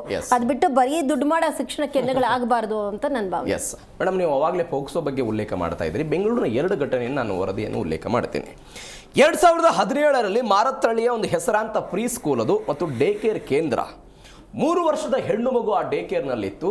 ಆ 3 ವರ್ಷದ ಹೆಣ್ಣು ಮಗುವಿನ ಮೇಲೆ ಆ ಡೇ ಕೇರ್ನ ಮೇಲ್ವಿಚಾರಕನ ಮಗ ಲೈಂಗಿಕ ದೌರ್ಜನ್ಯ ಎಸಗಿದಂಥ ಪ್ರಕರಣ 2017, ಕೇವಲ ಒಂದು 5-6 ವರ್ಷಗಳ ಹಿಂದೆ ಬೆಂಗಳೂರಿನಲ್ಲಿ ನಡೆದಂತಹ ಘಟನೆ. 2014ರಲ್ಲಿ ಒಂದು ಘಟನೆ ನಡೆಯಿತು. ಬೆಂಗಳೂರಿನ ವರ್ತೂರು ಬಳಿ ಇದ್ದಂತಹ ಒಂದು ವಿಬ್ಗಾರ್ ಶಾಲೆ. 6 ವರ್ಷದ ಬಾಲಕಿ LKGಯನ್ನು ಓದ್ತಾ ಇದ್ಲು. ಆ ಬಾಲಕಿಯ ಮೇಲೆ ಜಿಮ್ನ ಶಿಕ್ಷಕ ಮತ್ತು ಸಿಬ್ಬಂದಿಗಳೆಲ್ಲರೂ ಕೂಡ ಸೇರಿಕೊಂಡು ಲೈಂಗಿಕ ದೌರ್ಜನ್ಯವನ್ನು ಎಸಗಿದಂತಹ ಪ್ರಕರಣ. 2014ರ ಘಟನೆ ಏನಿದೆಯಲ್ಲ, ಇಡೀ ಬೆಂಗಳೂರಿಗರು ತಲೆ ತಗ್ಗಿಸುವಂತಹ ಘಟನೆ ಆಗ್ಬಿಟ್ಟಿತ್ತು. ಯಾಕಂದರೆ ಅಲ್ಲಿರುವಂಥ ಸಿಬ್ಬಂದಿನೇ ಸೇರಿಕೊಂಡು ಅವರ ಮೇಲೆ ಲೈಂಗಿಕ ದೌರ್ಜನ್ಯವನ್ನು ಎಸಗುವಂತಹ ಪ್ರಕರಣಗಳಾಗುತ್ತೆ ಅಂತ ಹೇಳಿದಾಗ ನೀವು ಅವ್ರ ಕಡೆಯಿಂದ ಪೋಕ್ಸೋ ಬರೆಸ್ಕೊಂಡ್ರೇನು, ಅವರ ಬಳಿ ಪೊಲೀಸ್ ವೆರಿಫಿಕೇಶನ್ ಮಾಡಿಸ್ಕೊಂಡ್ರೇನು, ಅವರ ಬಳಿ ನಿಮ್ಗೊಂದವ್ರಿಗೆ ಟೆಸ್ಟ್ ಮಾಡಿದ್ರೇನು, ಯಾರನ್ನ ನಂಬಿ ಮಗು ಶಾಲೆಗೆ ಹೋಗಬೇಕಾಗಿತ್ತು, ನಂಬಿಕೆ ದ್ರೋಹ ಅವರೇ ಮಾಡ್ತಿದ್ದಾರೆ ಅಂತ. ಹೌದು ಸರ್, ಇದರಲ್ಲಿ ಒಂದು ಇಂಪಾರ್ಟೆಂಟ್ ಎಲಿಮೆಂಟ್ ಇದೆ ಸರ್. ನಾನು ನಿಮಗೆ ಹೇಳ್ಬೋದು, ಸುಳ್ಳು ಹೇಳಬಾರ್ದು, ನಿಜಾನೇ ಹೇಳಬೇಕು ಅಂತ. ಅದನ್ನು ಪಾಲಿಸೋದು ಬಿಡೋದು ನಿಮಗೆ ಬಿಟ್ಟಿದ್ದು ಅಲ್ವಾ? ನಿಮಗೆ ಪಾಲಿಸ್ದಲೇ ಹೋದರೆ ಈ ಥರ ನಿಮಗೆ ಶಿಕ್ಷೆ ಆಗುತ್ತೆ, ಪಾಲಿಸಿದ್ರೆ ನಿಮಗೆ it is good for your resume ಅಂತ ಒಂದು ಏನಾದರೂ ಒಂದು ಇನ್ಸೆಂಟಿವ್ ಕೊಟ್ಟರೆ ಪಾಲಿಸ್ತಾರೆ. ಅದೇ ರೀತಿ ಪಾಕ್ಸೋ ಆ್ಯಕ್ಟ್ ಬಗ್ಗೆ ಅವೇರ್ನೆಸ್ ಕೊಡೋದು ಪ್ರತಿಯೊಂದು ಸ್ಕೂಲ್ನಲ್ಲೂ ಇಟ್ ಇಸ್ ಮ್ಯಾಂಡೇಟ್ರಿ. ಬಟ್ ಅವರ ಮನಸ್ಥಿತಿ, ಈ ಟೀಚರ್ಸಿನ ಮನಸ್ಥಿತಿ ಅಷ್ಟು ಕೆಟ್ಟದಾಗಿದ್ದರೆ ಅವರನ್ನ ಫಸ್ಟು ಇಂಥವ್ರದ್ದು ಅವತ್ತಿನ ದಿನ ಹೊರಗೆ ಬಂದಿರಲ್ಲ ಸರ್. ಎಷ್ಟೊಂದು ಇನ್ಸಿಡೆಂಟ್ಸ್ ನಡೆದಿರುತ್ತೆ. ಅವರಿಗೆ ಕ್ಷಮಿಸಿ ತಿದ್ದುಕೊಳ್ಳಿ, we have got 1 more complaint. Even ಅವ್ರ ಜೊತೆ ಕೆಲಸ ಮಾಡುವಂಥ ಸಿಬ್ಬಂದಿ ವರ್ಗದವ್ರಿಗೂ ಗೊತ್ತಿರುತ್ತೆ ಏನೋ ಇವರಲ್ಲಿ ಸರಿ ಇಲ್ಲ, ಅವ್ರ ನೋಟ ಸರಿ ಇಲ್ಲ, ಅವ್ರ ಟಚ್ ಸರಿ ಇಲ್ಲ ಅಂತ. ಆದರೆ ರಿಪೋರ್ಟ್ ಮಾಡೋದಿಲ್ಲ. ಭಯ, ಎಲ್ಲಿ ನಮ್ಮ ಕೆಲಸಕ್ಕೆ ಕೂತು ಬಂದ್ಬಿಡುತ್ತೋ, ಕೇಳ್ಕೊಂತೀವೋ, ಅಥವಾ ನಮ್ಮ ಮೇಲೆ ಏನಾದರೂ ಅವ್ರು ಕಂಪ್ಲೇಂಟ್ ಮಾಡ್ತಾರೆ ಅಂತ ಹೇಳಿದ್ರೆ ವಿಡಿಯೋ ಮಾಡು ವಿಕೃತಿ ಯಾಕೆ ಮರೀತಾರೆ ಅವರು? ಈಗ ಸಹಜವಾಗಿ ಒಂದು ಮಗುವಿಗೆ ಶಿಕ್ಷೆ ಕೊಡ್ತಿದ್ದಾರೆ. ಈಗ ಇದನ್ನೇ ತೆಗೆದುಕೊಳ್ಳಿ, ವಾಷಿಂಗ್ ಮಷಿನ್ ನಲ್ಲಿ ಆ ತಲೆಯನ್ನು ಹಾಕ್ಸೋದು, ಅದಾದ ನಂತರ ಟಾಯ್ಲೆಟ್ ರೂಮ್ ನಲ್ಲಿ ಜೆಟ್ ಸ್ಪ್ರೇ ಮುಖಾಂತರ ಅವರಿಗೆ ಸ್ಪ್ರೇ ಮಾಡುವಂತಹ ವಿಡಿಯೋ ಮಾಡುವಂತಹ ಕೃತ್ಯ ವಿಕೃತಿ ಮನಸ್ಥಿತಿನ ಅಷ್ಟಾದ್ರೂ ಮಾಡಿದ್ದಕ್ಕೆ ಹೊರಗೆ ಬಂದಿದೆ ಸರ್. ಅಲ್ಲ, ಕರೆಕ್ಟ್. ಯಾರೋ ಒಂಚೂರು ಇನ್ನೊಬ್ರು ಯಾರೋ ಧೈರ್ಯ ಮಾಡಿದ್ದಾರೆ. ಇಲ್ಲ ಅಂತಂದ್ರೆ ಈ ತರ ಈ ಸ್ಕೂಲ್ ನಲ್ಲಿ ಕಾರ್ಪೊರೇಟ್ ಡೇ ಕೇರ್ ಸೆಂಟರ್ ಅಲ್ಲಿ ನಡೀತಾ ಇದೆ ಅಂತ ಬೆಂಗಳೂರಿಗೆ ಹೆಂಗ್ ಗೊತ್ತಾಗಿರೋದು? ಕರೆಕ್ಟ್ ಅಲ್ವಾ? ಇದೇ ಥರ ಪ್ರತಿಯೊಬ್ಬರು ಎಚ್ಚೆತ್ಕೊಂಡ್ರೆ, if every staff is vigilant, ಯಾರೋ ಒಬ್ಬ ಚಿಕ್ಕ ಕೆಲಸ ತಪ್ಪು ಮಾಡಿದ್ರು ಹೊರಗೆ ಬರುತ್ತೆ, ಇಂಥ ಕೃತ್ಯಗಳು ಆಗೋದಿಲ್ಲ. ಆ ವಿಜಿಲೆನ್ಸ್ ಇರಬೇಕು, ನಮ್ಮಲ್ಲಿ ಆ ಕಾನ್ಷಿಯಸ್ನೆಸ್ ಇರಬೇಕು. ತಪ್ಪನ್ನ ತಪ್ಪಾಗಿ ಹೇಳಬೇಕು, ತಪ್ಪನ್ನ ಏನಾದರೂ ನಡೀತು ಅಂದರೆ ತಕ್ಷಣ ಅದನ್ನ ರಿಪೋರ್ಟ್ ಮಾಡಬೇಕು ಅಂತ. ನನ್ನ ಕೆಲಸನೇ ದೊಡ್ಡದು, ಮಗು ಏನಾದರೂ ಆಗಲಿ ಅಂತ ಆ ಮನಸ್ಥಿತಿ ಇರಬಾರ್ದು. ಅವ್ರಿಗೂ ಮಕ್ಕಳು ಇರ್ತಾರೆ, ಆ ಮಗುವಿನ ಜಾಗದಲ್ಲಿ ತಮ್ಮ ಮಗುವಿನ ಇಟ್ಟು ಒಂದ್ಸಲಿ ಯೋಚನೆ ಮಾಡಲಿ. ಆ ಒಂದು ಮಾನವೀಯತೆ ಇರಬೇಕು. ಎಸ್, ಅನೇಕ ಜನ ಹೇಳ್ತಿದ್ದಾರೆ ಮೇಡಮ್, ಈ ಆಯಾಗಳಿಗೆ ಕಡಿಮೆ ಸಂಬಳ ಕೊಡ್ತಾರೆ, ಹೆಚ್ಚು ಕೆಲಸ ಕೊಡ್ತಾರೆ. ಖಂಡಿತ. ಈ ಒತ್ತಡವೇ ಇಂಥದ್ದೊಂದು ಪರಿಸ್ಥಿತಿಗೆ ನಿರ್ಮಾಣ ಆಗ್ತಾ ಇದೆ ಅಂತ. ಸರ್, ಈ ಆಯಾ ಮತ್ತೆ ನೋಡಿ, ಆಯಾ ಒಬ್ಬರೇ ಅಲ್ಲ, ತಪ್ಪೇ ಅದು, ಅಕ್ಷರ ಅಪರಾಧ. ನಾನು ಅದನ್ನ ಸಮರ್ಥನೆ ಮಾಡಿಕೊಳ್ಳುವಂತಹ ಪ್ರಯತ್ನ ಅಲ್ಲ, ಆದರೆ ಈ ಕಾರಣಕ್ಕಾಗಿ ಇಂಥದ್ದೊಂದು ಆಗುತ್ತೆ ಅಂತ ಕೆಲ ತಜ್ಞರು ಅಥವಾ ವಿಶ್ಲೇಷಣೆಯ ಭಾಗ ಇದು. ಸರ್, ಆಯಾ ಒಬ್ಬರೇ ಅಲ್ಲ, ಅಲ್ಲಿ ವಾಚ್ಮ್ಯಾನ್ ಇರ್ತಾರೆ, ಡ್ರೈವರ್ಸ್ ಇರ್ತಾರೆ, ಇನ್ನು ಬೇರೆ ಯಾರಾದರೂ ಹೆಲ್ಪರ್ಸ್ ಇರ್ತಾರೆ, ಮತ್ತೆ ವಿಸಿಟಿಂಗ್ ಫ್ಯಾಕಲ್ಟಿ ಅಂತಲೂ ಇರ್ತಾರೆ. ನೀವು ಹೇಳಿದ್ರಲ್ಲ, ಜಿಮ್ ಟ್ರೈನರು, ಮ್ಯೂಸಿಕ್ ಟೀಚರು, ಇವ್ರು ಬರ್ತಾರೆ, ಅವರೊಂದು ಕ್ಲಾಸ್ ತೊಗೊತಾರೆ, ಹೋಗ್ತಾರೆ, ಅಥವಾ ಮಕ್ಕಳನ್ನ ಎಂಗೇಜ್ ಮಾಡ್ತಾರೆ, ಹೋಗ್ತಾರೆ. ಅವ್ರು ಬಂದಿದ್ದು ಹೋದ್ರು ಅಷ್ಟೇ, ರೆಕಾರ್ಡ್ ಮೇಲಿರುತ್ತೆ. ಏನು ಕಳಿಸಿದ್ರು ಅನ್ನೋದು ಒಂದು ಲರ್ನಿಂಗ್ ಔಟ್ಕಮ್ ಅಂತ ಕೊಡ್ತಾರೆ. ಬಟ್ ಅವ್ರ ಬಿಹೇವಿಯರ್ ಬಗ್ಗೆ ಯಾರೂ ಮಾತಾಡೋದಿಲ್ಲ, ಬಿಕಾಸ್ ಅದು ಅವ್ರಿಗೆ ಇಟ್ಸ್ ನಾಟ್ ಇಂಪಾರ್ಟೆಂಟ್. ಅದೇ ರೀತಿ ಈ ಆಯಾ ಅವ್ರನ್ನ ಯಾವ ರೀತಿ ರೆಕ್ರೂಟ್ ಮಾಡ್ತಾರೆ ಅಂತ ಒಂದು ಸ್ವಲ್ಪ ನಾವು ಯೋಚನೆ ಮಾಡಿ ನೋಡೋಣ. ಯಾರಿಗೆ ಕೆಲಸ ಬೇಕು, ಯಾರಿಗೆ ಮನೆಯಲ್ಲಿ ಕೂತ್ಕೊಂಡು ಬೇಜಾರಾಗಿರುತ್ತೆ, ಅಥವಾ ಒಂದಷ್ಟು ದುಡ್ಡು ಬೇಕು, ಎಕ್ಸ್ಟ್ರಾ ದುಡ್ಡು, ಬರ್ತೀಯಾ ಕೆಲಸ ಖಾಲಿ ಇದೆ, ಅವ್ರು ಇನ್ನೊಬ್ರು ಯಾರೋ ಕರ್ಕೊಂಬರ್ತಾರೆ, ಇವ್ರು ಕೆಲಸ ಮಾಡ್ತಾರಂತೆ, ಮಾಡಿಸ್ಕೊಳ್ಳಿ. ಅವ್ರನ್ನ ನೋಡಿದ ತಕ್ಷಣ ಸೆನ್ಸಿಟಿವ್ ಆಗಿ ಅವರನ್ನು ಗುರುತಿಸೋ ಒಂದು ದಟ್ ಕ್ವಾಲಿಟಿ ಇರಬೇಕು ಸ್ಕೂಲ್ ಓನರ್ ಅಥವಾ school head or preschool ಹೆಡ್ಗೆ. ನಿಮ್ಮನ್ನು ನೋಡಿದ ತಕ್ಷಣ ನಿಮ್ಮನ್ನು ನಂಬೋದೋ ಇಲ್ವೋ ಅಂತ ಒಂದು ಅರ್ಧ ಗಂಟೆ ನಿಮ್ಮ ಜೊತೆ ಮಾತಾಡಿದ್ರೆ ನಂಗೆ ಎಲ್ಲೋ ಒಂದು ಕ್ಲೂ ಸಿಗುತ್ತೆ. ಆ ಸೆನ್ಸಿಟಿವಿಟಿ ಯಾಕೆ ಕಳ್ಕೊತಾ ಇದ್ದಾರೆ? ಬರೀ ದುಡ್ಡು ಮಾಡೋದೇ ದೊಡ್ಡದಲ್ಲ, ಅಷ್ಟು ದುಡ್ಡು ಕೊಟ್ಟರು ಈ ಥರ ನಡೀತಾ ಇದೆಯಲ್ಲ, this is very shameful. Correct, very shameful. ಆ ಮಕ್ಳಿಗೂ ಅಷ್ಟೇ. ಆ ಮಗು ಇನ್ನೊಂದ್ಸಲಿ ನೀವು ಹೇಳಿದ್ರೆ ಯಾವಾಗಲೇ ವಾಷಿಂಗ್ ಮಿಷಿನ್ ಹತ್ರ ಹೋಗೋದಿರ್ಬೋದು, ಅಥವಾ ಹೆಲ್ತ್ ಫ್ಯಾಸೆಟ್ನ ಸ್ಪ್ರೇನ ಮನೆಯಲ್ಲಿ ಬಳಸಿದ್ರು ಭಯ ಪಡುತ್ತೆ ಮಗು. ಆ ಮಗುವಿನ ಈ trauma it is so huge. ಈ ಥರ ಎಷ್ಟು ಮಕ್ಳಿಗೆ ನಡೆದಿರಲ್ಲ ಇಡೀ ಶಾಲೆನಲ್ಲಿ ಅಥವಾ ಡೇ ಕೇರ್ ಸೆಂಟರಲ್ಲಿ. ಎಲ್ಲ ಮಕ್ಳಿಗೂ ಈ ಥರ ನಡೀತಾ ಇದೆ ಅಂತಂದರೆ, ನಾಳೆ ಅವರು ಇನ್ನೊಂದು ಕ್ಲಾಸಿಗೆ ಹೋದಾಗ ಅಥವಾ ಹೊರಗೆ ಹೋದಾಗ ಅವರ ಸೆಲ್ಫ್ ಕಾನ್ಫಿಡೆನ್ಸ್ ಕಳ್ಕೊತಾರೆ. ಪೋಸ್ಟ್ ಟ್ರಾಮ್ಯಾಟಿಕ್ ಸ್ಟ್ರೆಸ್ ಡಿಸಾರ್ಡರ್ ಅಂತ ಕರಿತೀವಿ. ಅವ್ರ ಇಡೀ ಲೈಫು ಇದನ್ನು ಮನಸ್ಸಲ್ಲೇ ಇಟ್ಕೊಂಡ್ಬಿಟ್ಟು they will never be able to socialise, they will never be able to normalise. It's a lifelong ಏಟು ಇವ್ರು ಮಾಡಿರೋದು. ಇನ್ನು ಆಯಾಗಳಿಗೆ ನೀವು ಹೆಚ್ಚಿಗೆ ಬರ್ಡನ್ ಆಗ್ತಾ ಇದೆ ವರ್ಕು ಅಂತ ಹೇಳ್ತಾರೆ. ಸರ್, ಇಷ್ಟೆಲ್ಲ ದುಡ್ಡು ತಗೊಂತಾರೆ, ಒಂದು ಕೈ ಆಗ್ತಿದೆ ಅಂತ ಸಮರ್ಥನೆ ಅಲ್ಲ, ಅದು ಗೊತ್ತಾಯ್ತು, ಅರ್ಥ ಆಯ್ತು. ಬರ್ಡನ್ ಆಗ್ತಿದೆ ಅಂತ ಸಮರ್ಥನೆ ಅಲ್ಲ, ಅಕ್ಷಮ್ಯ ಅಪರಾಧ ಅವ್ರು ಮಾಡಿದ್ದು ಅಂತ. ಹೌದು, ಬಟ್ ಒಂದು ಇಷ್ಟೆಲ್ಲ ದುಡ್ಡು ತಗೊಂತಾರಲ್ಲ, ಒಂದು ಕೈ ಜಾಗದಲ್ಲಿ ಎರಡು ಕೈ ತಗೊಳೋದಕ್ಕೇನು, ಬರೀ ಪ್ರಾಫಿಟ್ ಮಾಡ್ಕೊಂಡಿರ್ತಾರ ಅಲ್ವಾ? ಸಮಿತಿಯ ದೃಷ್ಟಿಯಿಂದ ಅಥವಾ ಶಿಕ್ಷಣ ಸಂಸ್ಥೆಯ ದೃಷ್ಟಿಯಿಂದ ನೋಡ್ತಾ ಇದ್ದೀನಿ. ಅಷ್ಟು ಲಕ್ಷಗಟ್ಟಲೆ ಫೀಸ್ ಅನ್ನು ತೆಗೆದುಕೊಳ್ತೀರಿ ಅಂತ ಹೇಳಿದ್ರೆ ಅಂತ ವ್ಯವಸ್ಥೆಯನ್ನು ಮಾಡಬೇಕು, ವ್ಯವಸ್ಥೆ ಕೊಡಬೇಕು. ಆಮೇಲೆ ಅವ್ರಿಗೆ ಟ್ರೈನಿಂಗ್ ಕೊಡಬೇಕು. ಸರ್, ಒಬ್ಬ ಆಕೆ ಹೆಂಗಸು ಬರ್ತಾಳೆ, ಅವಳು ಕೈ ನೋವಿರುತ್ತೆ, ಆದ್ರೂ ಮಗುನ ಎತ್ತಬೇಕು. ಒಂದು ಇವರು ಅರ್ಥ ಮಾಡ್ಕೊಬೇಕು. ಆಮೇಲೆ ಅವಳ ಮನಸ್ಥಿತಿ ಹೇಗಿದೆ, ಆ ಸಪೋರ್ಟ್ ಸ್ಟಾಫ್ ಅವ್ರ ಜೊತೆ ಮಾತಾಡ್ಬಿಟ್ಟು ಟೈಮ್ ಸ್ಪೆಂಡ್ ಮಾಡಿದ್ರೆ ತಾನೆ. ಇವ್ರು ಬರೀ ಅವ್ರ AC ಕ್ಯಾಬಿನಲ್ಲಿ ಕೂತ್ಕೊಂಡ್ಬಿಟ್ಟು ಡೇ ಕೇರ್ ನಡೆಸ್ತಾ ಇರ್ತಾರೆ, ಅಲ್ಲಿ ಏನು ನಡೀತಾ ಇರುತ್ತೆ ಅನ್ನೋದು ಗೊತ್ತಿಲ್ಲ. ಇದ್ರ ಜೊತೆಗೆ ಇನ್ನೊಂದು ವಿಷಯ ಹೇಳ್ತೀನಿ ಸರ್, ನಮ್ಮ ರೋಡಲ್ಲಿ ಮನೆ ಒಳಗೆ ಕೂತಿರ್ತೀವಿ ಅಥವಾ ಆಫೀಸಲ್ಲಿ ಕೂತಿರ್ತೀವಿ, ರೋಡಲ್ಲಿ ಏನೋ ಒಂದು ಶಬ್ದ ಆಯಿತು, ಹಾರ್ನ್ ಜಾಸ್ತಿ ಆಯಿತು ಅಂದರೆ ಹೋಗಿ ನಾವು ಇಣಕ್ ನೋಡಲ್ವಾ? ಈ ಶಾಲೆನಲ್ಲಿ ಮಕ್ಕಳು ಅಷ್ಟು ಜೋರಾಗಿ ಕಿರುಚ್ಕೊತಾ ಇದ್ದಾರೆ, ಅಳ್ತಾ ಇದ್ದಾರೆ, ಅಲ್ಲಿದ್ದ ಟೀಚರ್ಸು ಅಥವಾ ಬೇರೆ ಸಿಬ್ಬಂದಿಯವ್ರು ಏನು ಮಾಡಿದ್ರು, ಹೋಗ್ಬಿಟ್ಟು ನಿಲ್ಲಿಸಕ್ಕಾಗ್ಲಿಲ್ವಾ ಅವ್ರಿಗೆ? ಕರೆಕ್ಟ್. ಆ ಡೇ ಕೇರ್ ಸೆಂಟರಿನ ಹೆಡ್ ಏನು ಮಾಡ್ತಾ ಇದ್ರು? ಇಷ್ಟು ದಿನ ಬೇಕಿತ್ತ ಇಂಥ ಕೃತ್ಯ ಹೊರಗೆ ಬರೋದಕ್ಕೆ? ಎಂಪ್ಲಾಯ್ಮೆಂಟ್ ಇರ್ಬೋದು, ಟ್ರೈನಿಂಗ್ ಇರ್ಬೋದು, ಅಥವಾ ಕೇರ್ ಹೈಜೀನ್ ಎಲ್ಲನೂ ಝೀರೋಗೆ ಬಂದಿದೆ. ಇನ್ಫ್ಯಾಕ್ಟ್ ನೆಗೆಟಿವ್ ಹೋಗಿದೆ. ಇಂಥ ಒಂದು ಸಂಸ್ಥೆಗಳನ್ನು, ಡೇ ಕೇರ್ ಸೆಂಟರ್ನ nobody should encourage. Sir, as a mother, ನಾನು ಒಂದು ಪೇರೆಂಟು, ನಮಗೆ ಮಕ್ಕಳನ್ನ ಬೆಳೆಸ್ಬೇಕಿದ್ರೆ ಕಣ್ಣು ರೆಪ್ಪೆ ಥರ ನೋಡ್ಕೊತೀವಿ. ಬೆಳಗ್ಗೆ ಶಾಲೆಗೆ ಅಥವಾ ಡೇ ಕೇರ್ ಸೆಂಟರಿಗೆ ಬಿಟ್ಟರೆ ವಾಪಸ್ ಕರ್ಕೊಂಬರ್ಬೇಕಿದ್ರೆ ನನ್ನ ಮಗು ಸೇಫಾಗೇ ಬರುತ್ತೆ, ಹೇಗೆ ಬಿಟ್ಟು ಹಾಗೆ ಕರ್ಕೊಂಡು ಹೋಗ್ತಾ ಇದ್ದೀನಿ, ಬೆಳವಣಿಗೆ ಒಂದಾಗ್ತಾ ಇದೆ ಅನ್ನೋದು ಮನಸ್ಸಲ್ಲಿರುತ್ತೆ. ಮಗು ಬಿಟ್ಟಿದ್ದೊಂದು ರೀತಿ, ಕರ್ಕೊಂಬಂದಿದ್ದು ಇನ್ನೊಂದು ರೀತಿ ಅಂತಂದರೆ ಟ್ರಸ್ಟೇ ಇಲ್ವಲ್ಲ. ಅದೇ ಮಕ್ಳಿಗೂ ಬರುತ್ತೆ. ಈ ಒಂದು ಏಜಲ್ಲಿ ಪ್ರೀ ಸ್ಕೂಲ್ ಟೈಮ್ನಲ್ಲಿ ಟ್ರಸ್ಟ್ ಮಿಸ್ಟ್ರಸ್ಟ್ ಅನ್ನೋ ಒಂದು ಸೈಕಲಾಜಿಕಲ್ ಎಲಿಮೆಂಟ್ ಇರುತ್ತೆ. ಆ ಟೈಮ್ನಲ್ಲಿ ಮಗು ಏನಾದರೂ ಟ್ರಸ್ಟ್ ಅಥವಾ ನಂಬಿಕೆನ ಕಳ್ಕೊಂತು ಅಂದರೆ ಲೈಫ್ ಲಾಂಗ್ ಮಿಸ್ಟ್ರಸ್ಟಿನ ಒಂದು ದೃಷ್ಟಿಯಿಂದನೇ ಇಡೀ ಪ್ರಪಂಚನ ಕಾಣ್ತಾ ಹೋಗುತ್ತೆ. ಸೊ ಇಟ್ ಈಸ್ ಇದರ ಒಂದು ಇಂಪ್ಯಾಕ್ಟು ಎಲ್ಲ ಕಡೆನೂ ಹರಡಿದೆ, ಒಂದು ಪೇರೆಂಟ್ಸ್ ಮೇಲೆ, ಮಕ್ಕಳ ಮೇಲೆ, and neglect of the school ಸಿಬ್ಬಂದಿ ಅವರು ಎಲ್ಲರ ಕಡೆಯಿಂದನೂ ಸರ್.